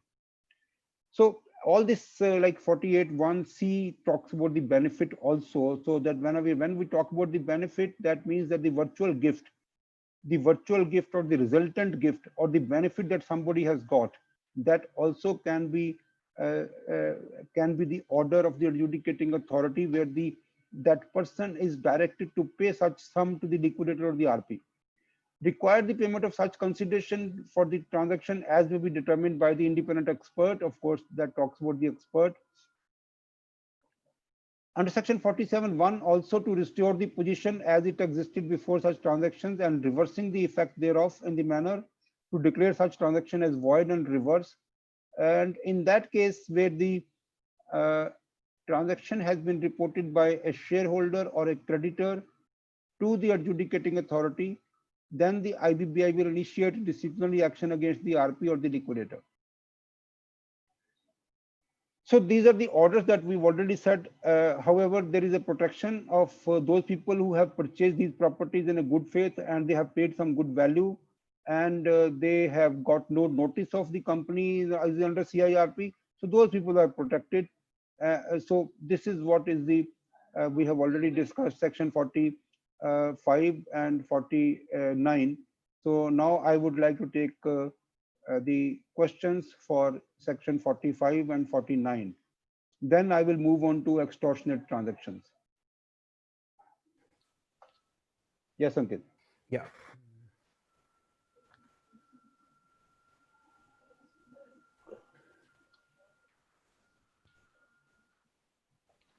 So one question is that if unsold flats are sold at stamp value and from purchase bills of builder, I think this is. I think the purchase bills of the builder, I have already explained that when the operational creditors are getting some flats allotted, it's a preferential transaction. because the operational creditors are being upgraded to allotee, and allotee has a better status. So it is an upgradation of an operational creditor. So it's a preferential transaction. And if the unsold inventory is being sold at the circle rate, that itself is not a transaction unless an expert values that property at a much higher value as against the transaction value. Circle rate transaction cannot be considered as a lower value unless there is a valuation done which says that the circle rate is much lower where the market rate is much higher. So we have to compare with the market value and not with the circle rate. And even if the property is sold at circle rate and the valuer has valued it at much higher, by also giving some instances of the higher sale value, that can still be a transaction of undervaluation. And there's a question from Mr. Vivek Sethia. He says that his question is with respect to encumbrance. So he says that if some asset is already encumbered with one creditor, then if corporate debtor encumbers it again with another debtor, I don't think this is a very practical scenario because you don't have two encumbrances on the same property. No, this is a fraud which is done because we have Yeah. many cases where the one asset is already encumbered and then the charge is created on the same asset But by in this another. situation, the person who has created the charge without the proper due diligence, or who that person will Yes, suffer. that person will suffer because then of course it's a fraudulent transaction. It's a fraudulent transaction. So then there is a question that what if flats are sold at very low price to third parties? And I think we've already talked about this. We've That already it answered will this. be we've already answered this.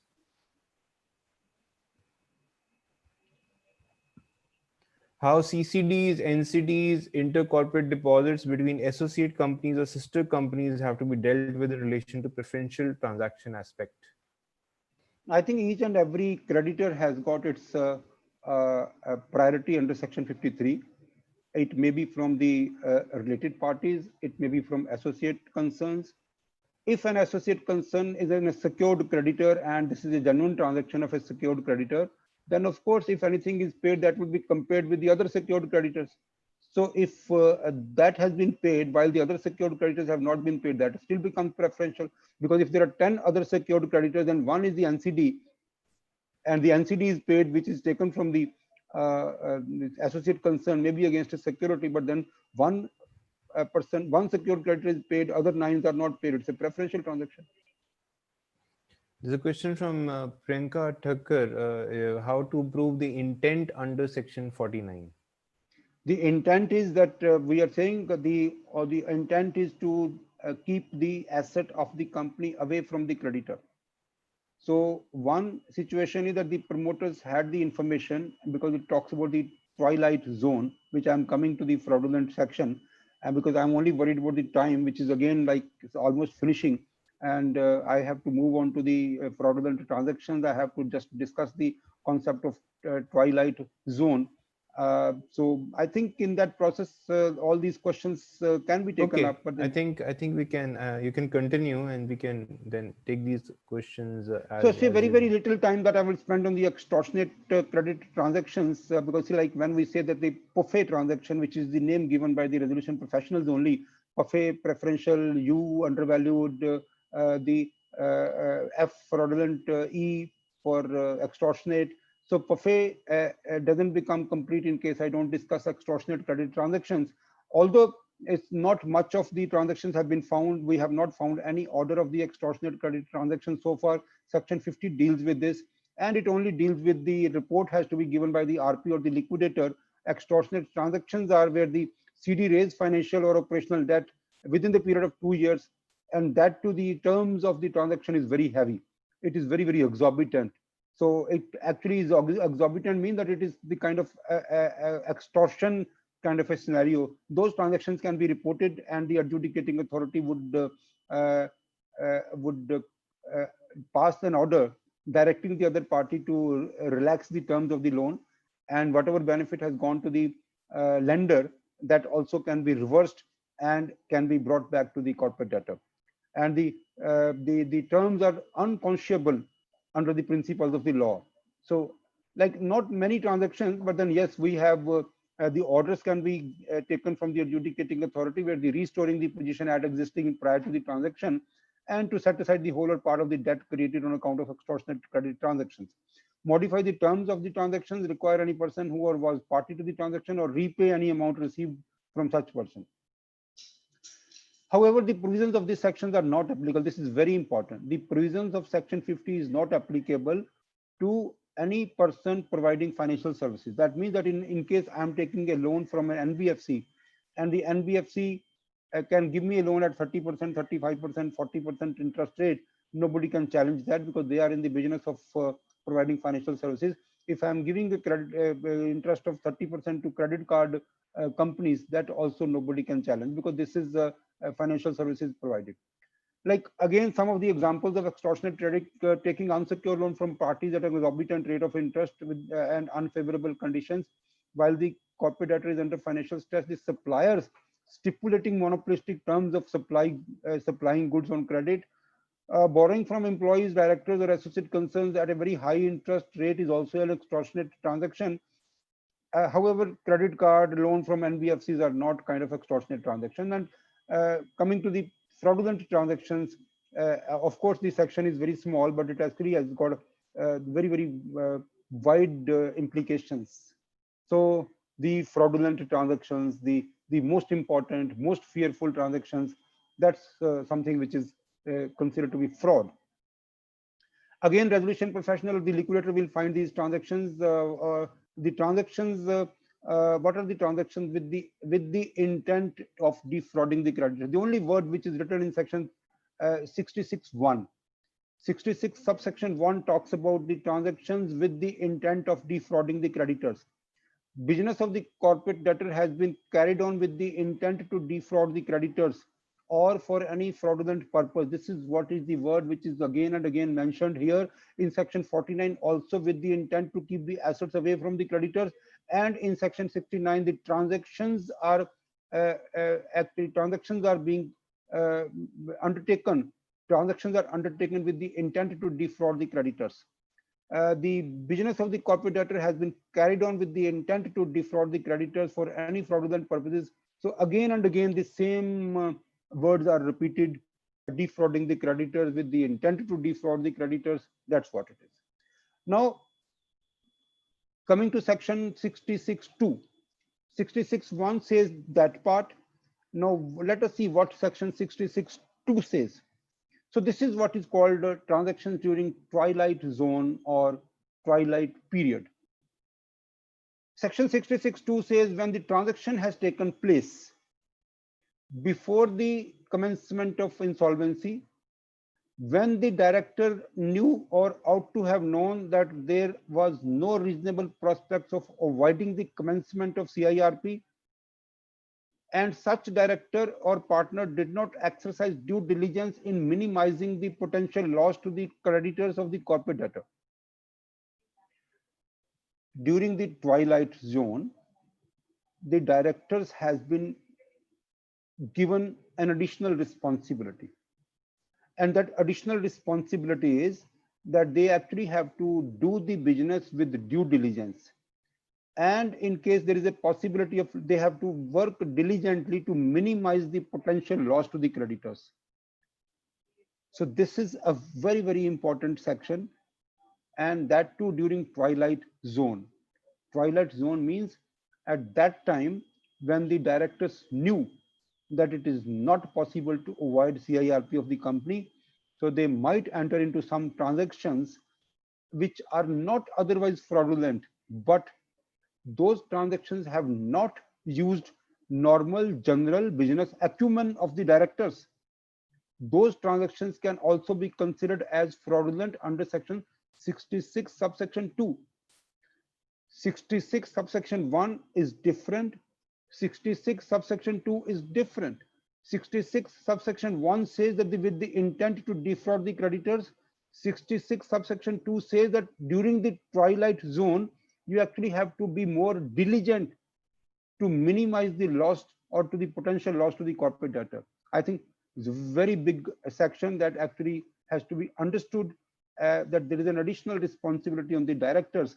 Nobody can say that this money doesn't belong to me, this money belongs to the CIRP, RP, and the creditors will take away my company. So whatever money is available in the company, I have to just lose those money in a fraud, in transactions which might be transactions of fake sale or purchase, which might be transactions of just giving some kind of exorbitant advances, finally not recoverable.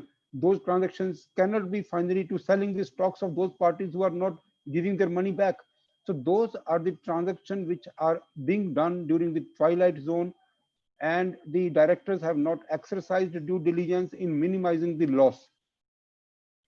In this case, the directors of the corporate debtor shall be liable to make such contributions to the assets of the corporate debtor as the adjudicating authority may deem fit. So this is something which is called the concept of twilight zone. So what we are trying to say is, coming back to the fraudulent, first section says, section 66(1), that the transaction should be only with the intent to defraud the creditors.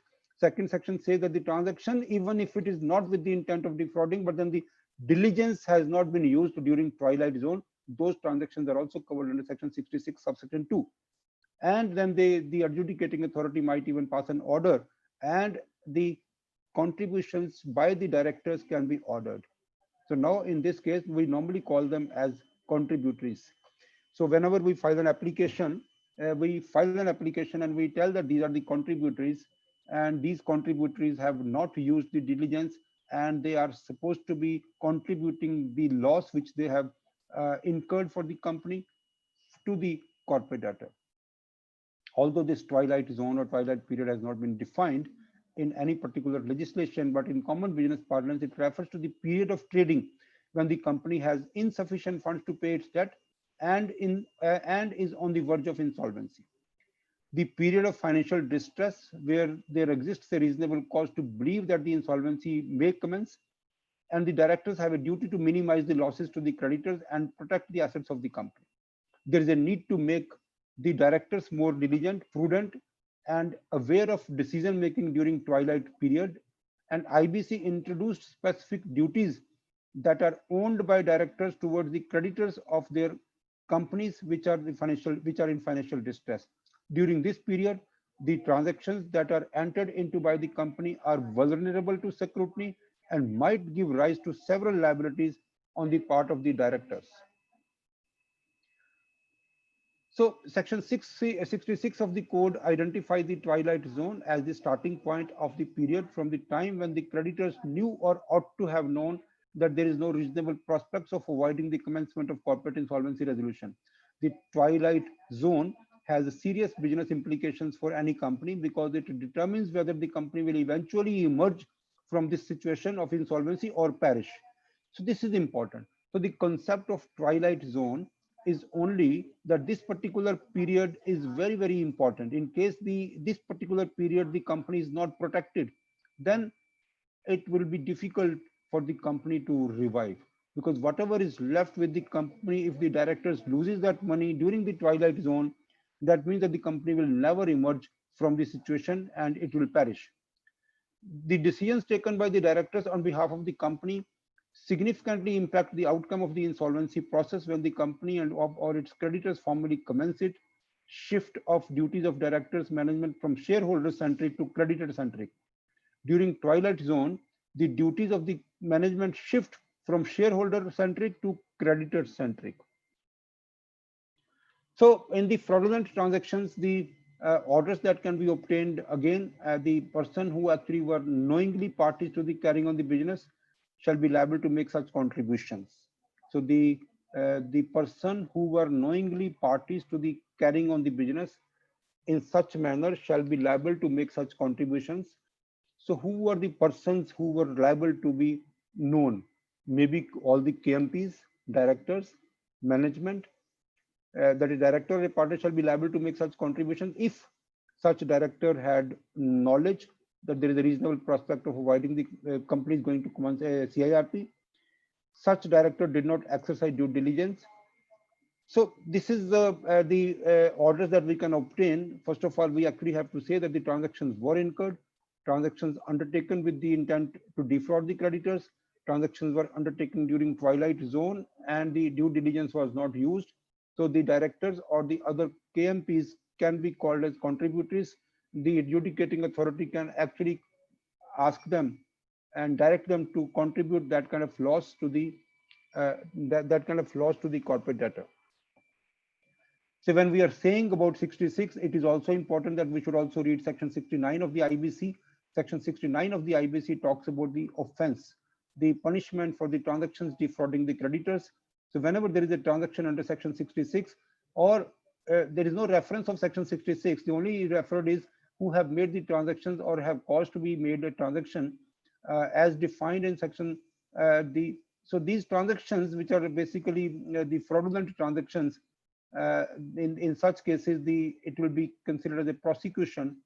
The prosecution would be started against any officer, and the officer is defined as per section 2, subsection 60 of the Companies Act. So when I talk about the all those persons, like let's go back a slide and talk about any person who were knowingly parties to carrying on the business, and then we go to section 69, which talks about officer. So any officer of the CD, which is defined under section 2, subsection 60 of the Companies Act, or in case of LLP, as defined in clause J of section 2 of the Limited Liability Partnership Act, those parties would be punishable for the defrauding fraudulent transactions, and the prosecution would be started.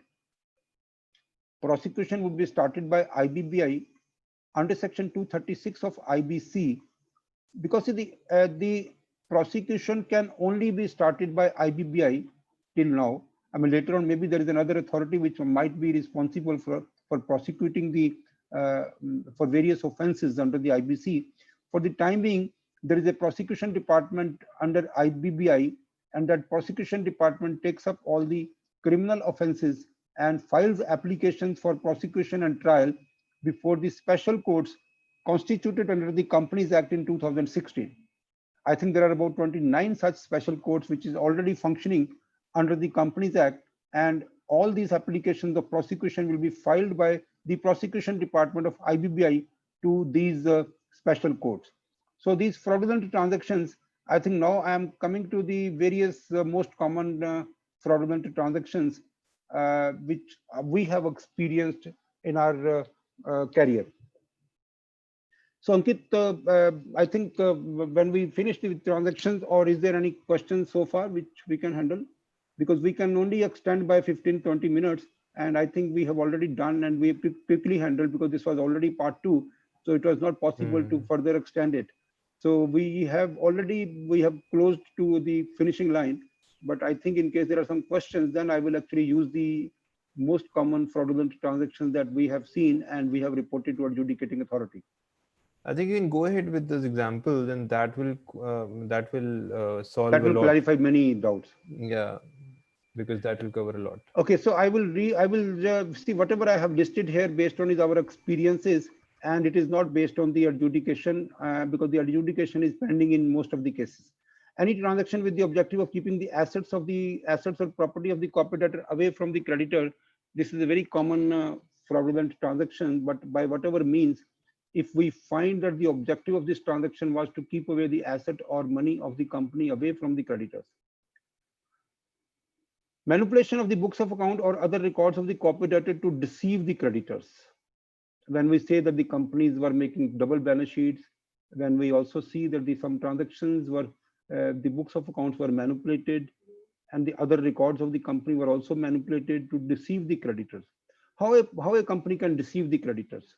The company can deceive creditors by presenting a rosy picture, by giving them incorrect figures, by giving them fake figures, and the objective is to deceive the creditors to seek more funds and to seek double or higher drawing power against the working capital. Use of forged documents and records to obtain sanction and disbursement of credit facilities, like I said, the bogus exchange bills, sale bills for discounting, bogus export and import bills for discounting.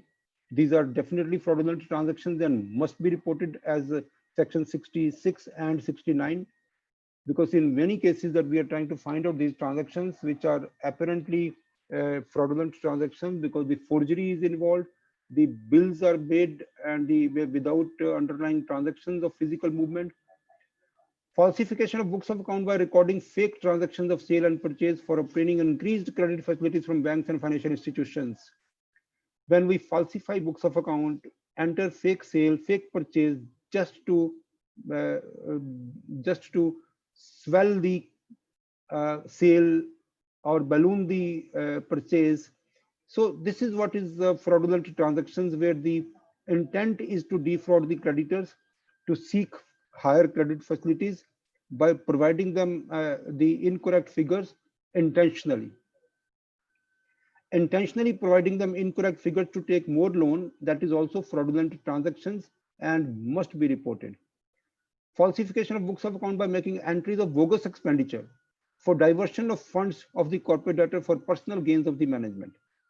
See, if some of the expenditures are found to be bogus, that actually means that the bogus expenditures are basically for the benefit of the intermediaries, for the benefit of the officers of the company, as defined under section 2, subsection 60 of the Companies Act. And these transactions are fraudulent transactions just for the sake of diversion of funds. Falsification of books of account with the objective will increase in the assets of the corporate debtor in the books of account to present a rosy picture. See, whenever we are trying to create a rosy picture by inflating the value of the current assets, such as stocks, sundry debtors, advances, claims, refunds, all these transactions are basically with the intent to defraud creditors, to present unreal financial statements, to falsify books of accounts, all this. And the intent is basically to take away the money of the creditors and run. Now, see the siphoning of the inventory of the company by showing increased consumption by falsification of books of accounts. And it's a very common example that I normally give. In 2017, the stock was 200 crores and the stock statement was being filed regularly to the bank, duly signed by the officers of the company. The stock auditor also verified the stock as 200. The statutory auditors also verified the stock as 200 crores.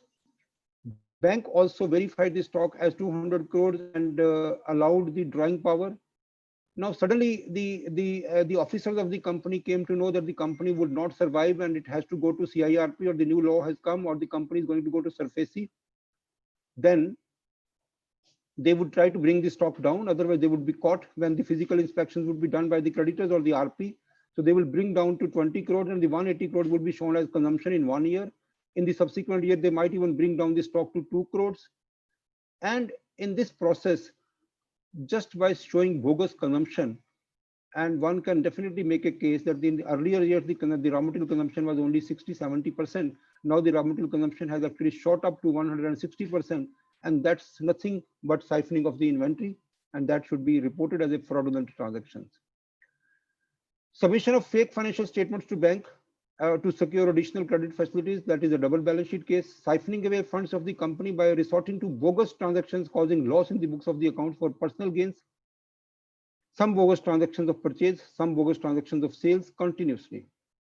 And normally I'm using another example always, that if I'm just for the sake of reducing my stock, I keep selling to one party. I keep raising invoices to some party where I'm not getting payment from that party even for the earlier invoices. Continuously for 6 months, I'm selling the stock to one party, but no money is coming. I don't think this is diligence. The money is not coming from a party, and I'm raising invoices only with the intent to reduce my stocks. This is the fraudulent removal of the stocks, and the fraudulent removal of the property of the corporate debtor causing the loss. Undervalued transactions with fraudulent intent, that we've already seen. Lack of diligence during the Twilight Zone, that we have already seen. So this is the zombie companies is also covered under such scenario when these zombie companies are the word is derived from the African mythology, where the corpse is said to be revived by the witchcraft. And the company, which is a kind of a dead body, is being carried by the officers of the company to the different kind of creditors, and they would probably showcase the company as a very healthy and rosy company. And in fact, that company is a zombie company, which will, according to the officers' understanding, that company will never come up. But they would try to give rosy picture. They will try to find new set of creditors to defraud them, and they would try to raise loans by kind of asset stripping. So this is a kind of example of zombie company, and all this kind of actions by the officers of the company can be considered as fraudulent transactions. Beneficiaries of any recovery made under the PUFE transactions. This is one important part that I would like to discuss with you. If we understand section 44, the property to be vested in the corporate debtor. That means if I file an application to adjudicating authority for section 43 transactions, so section 44 says that the property would be vested back to the corporate debtor. So what I'm trying to focus now is that the beneficiary, who would be the beneficiary of any recovery made under the PUFE transactions, section 43 transactions, the benefit goes to corporate debtor. So I'm trying to emphasize circumstances where the company has gone to another resolution applicant.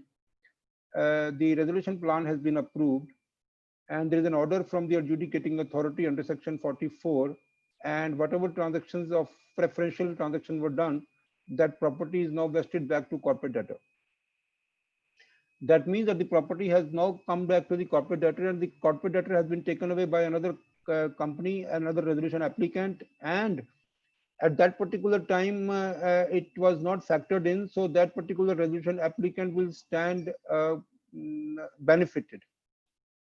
So undue enrichment of the resolution applicant is not something that we should support. So under section 44 also, the order can be passed for property to be vested with other party or the RP or the liquidator. Section 47 and 49 says that restoring the position as it existed before such transactions. Section 48 says to be vested back into the corporate debtor. 48 says the release or discharge any security interest granted by the corporate debtor, benefit goes to corporate debtor. Restore the position as it existed before, set aside the transaction, requires any person to repay, that benefit also goes to corporate debtor. Section 66 says shall be liable to make such contribution to the assets of the corporate debtor. So all these transactions, like all the PUFE transactions, the benefit of any kind of order from the adjudicating authority will go to the corporate debtor. And when this order will come, by that time, the resolution applicant has already taken away the company, and the benefit of these transactions will go to the resolution applicant, which is not the intent of the creditors, which is not the intent of the entire process. So what we are supposed to do? We are supposed to do one thing that we are supposed to do is that in the see in case the company goes into liquidation, there is no problem, because everything whatever is recovered from PUFE transaction actually will become the part of the liquidation estate and will be distributed under section 53. However, in case of a resolution plan, any contingent recovery that shall not become part of the resolution plan, that has to be put in the RFRP, or that has to be specifically provided in the resolution plan, and it has to be insisted to the resolution applicant that any money recoverable or recovered under the PUFE transactions would not form part of the resolution plan, and that would actually come back to the creditors. RFRP can provide that such contingent recovery from PUFE transactions, and that actually would go to the that would not be part of the corporate debtor. The resolution applicant can be told to add this clause in the resolution plan, so that the resolution applicant does not claim this amount later. Then the other part is the very, very important part, which probably a lot of people would be asking, or they have it in mind, that how do see when a resolution plan is approved, the company has gone to a resolution applicant, the application under section 43, 45, 56, 49, 66 are still pending. Even if there is an order by the adjudicating authority, the appeals lies before the NCLAT or before the Supreme Court. Till the decision is arrived at, there may be another 1 year, 2 years is spent. There may be some expenditure incurred. So there are questions. One question, that if the resolution applicant takes away the company, who will handle the applications under PUFE transactions? Second, who will bear the cost of the litigation under PUFE transaction? 3, whatever the recoveries will come, how it will be distributed amongst the creditors, and who will distribute?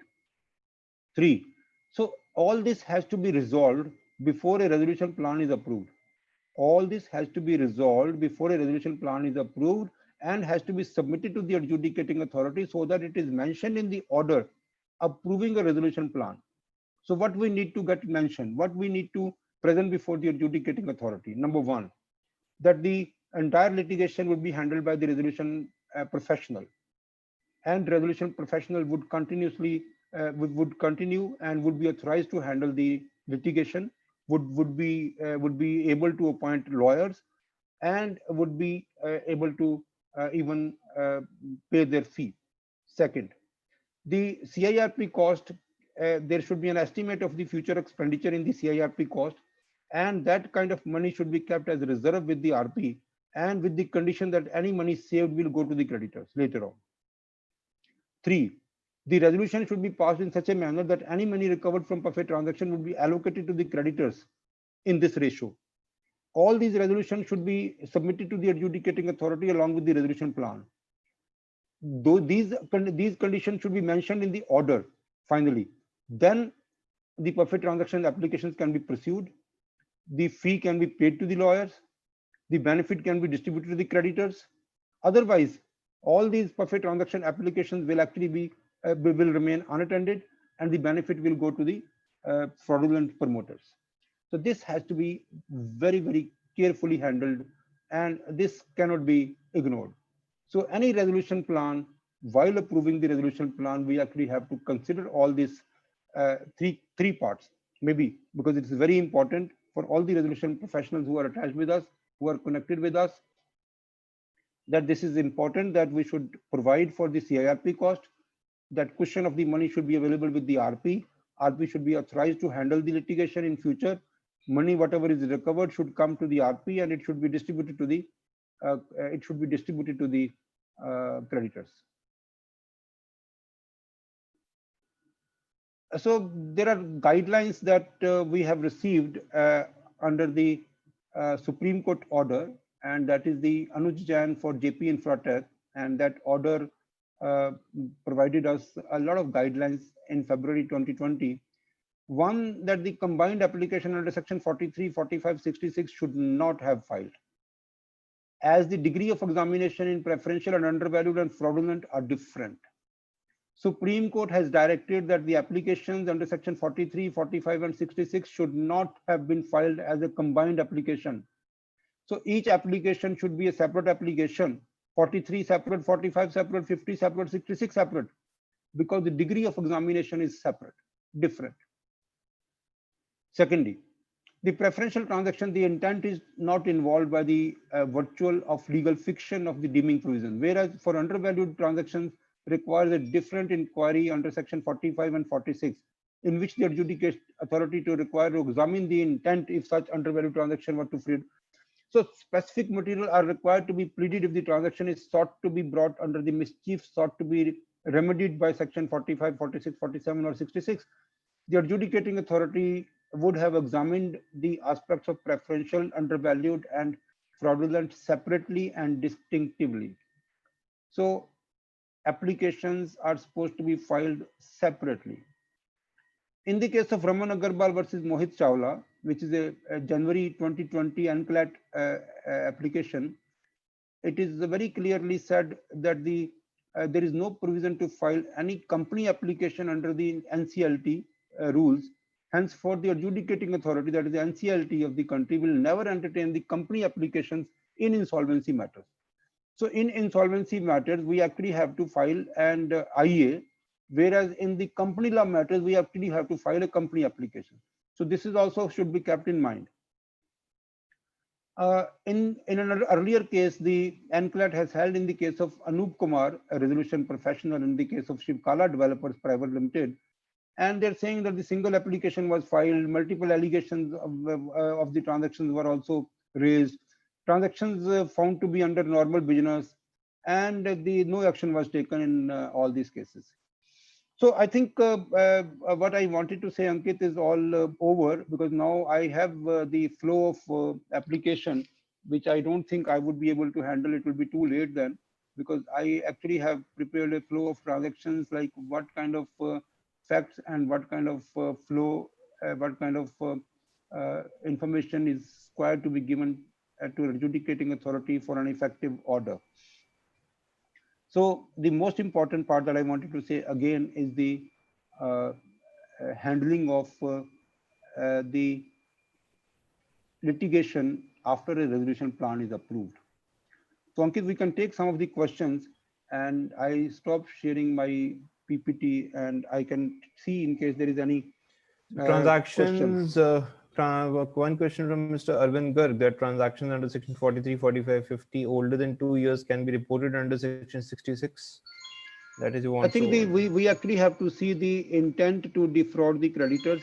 If there is an intent to defraud the creditors, that certainly can be, and that transaction has to be then qualified as under section 49 or 66, and it is not really just 1 second.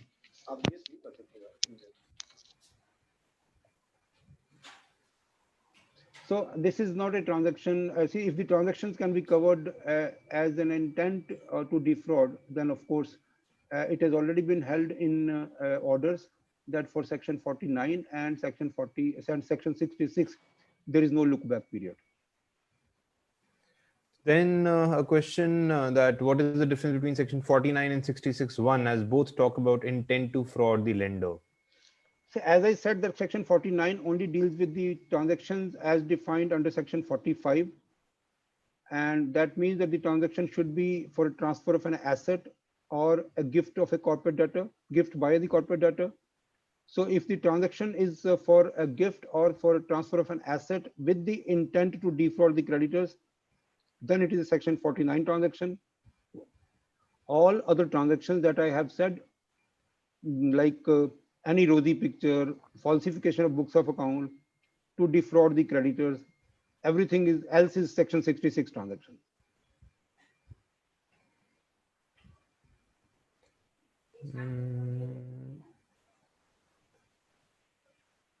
Hina Talwar, the question is, can we have example to differentiate between fraudulent in 66(1) and wrongful in 66(2)?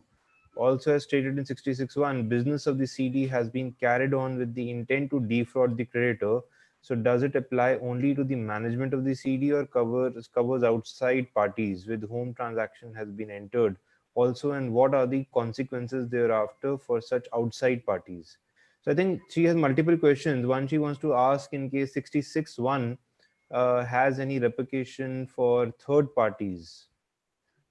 I think it is very clear that any person, whenever it is written any person, like we can again, I think this is a good question. So I think we should spend some time on this. Now the 66 starts if during the CIRP process or a liquidation process, if it is found that any business of the corporate debtor has been carried on with the intent to defraud creditors of the corporate debtor or for any fraudulent purpose, the adjudicating authority may on an application of the resolution will pass an order that any person who were knowingly parties to the carrying on the business in such manner.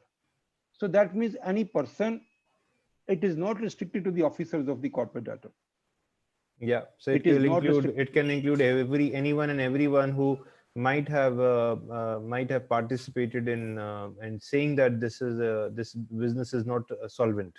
Yes. But he did not say that. So when we talk about section 66(1), it is any person, and we talk about section 66(2), that is only for the directors, where they have to use the due diligence to run the company and to minimize the loss during Twilight Zone. Section 66(1) talks about any person with the intent of any fraudulent transaction. Section 66(2) talks about the transactions done during Twilight Zone by the directors, because they are supposed to be more diligent during this period. And so in case they are not diligent and they are not able to minimize the loss to the corporate debtor, so they can be asked to contribute. So there are two separate sections, 66(1) and 66(2). 66(1) for any person, section 66(2) only for the directors. So whether one can appoint a family CA firm or father and brothers as transaction auditors, I don't think that is No, something that's that not there will be a possible. clear conflict of interest, and No. IBC doesn't support that in any way. Mm.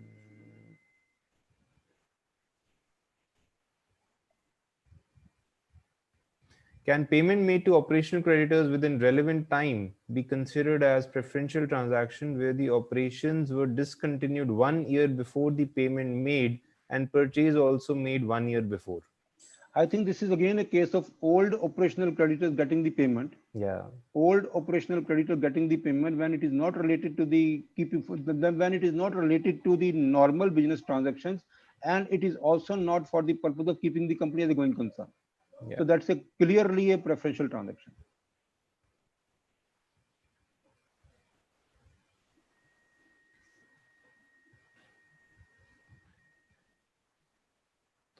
Yeah, so I think I have taken some of the questions that I thought are relevant.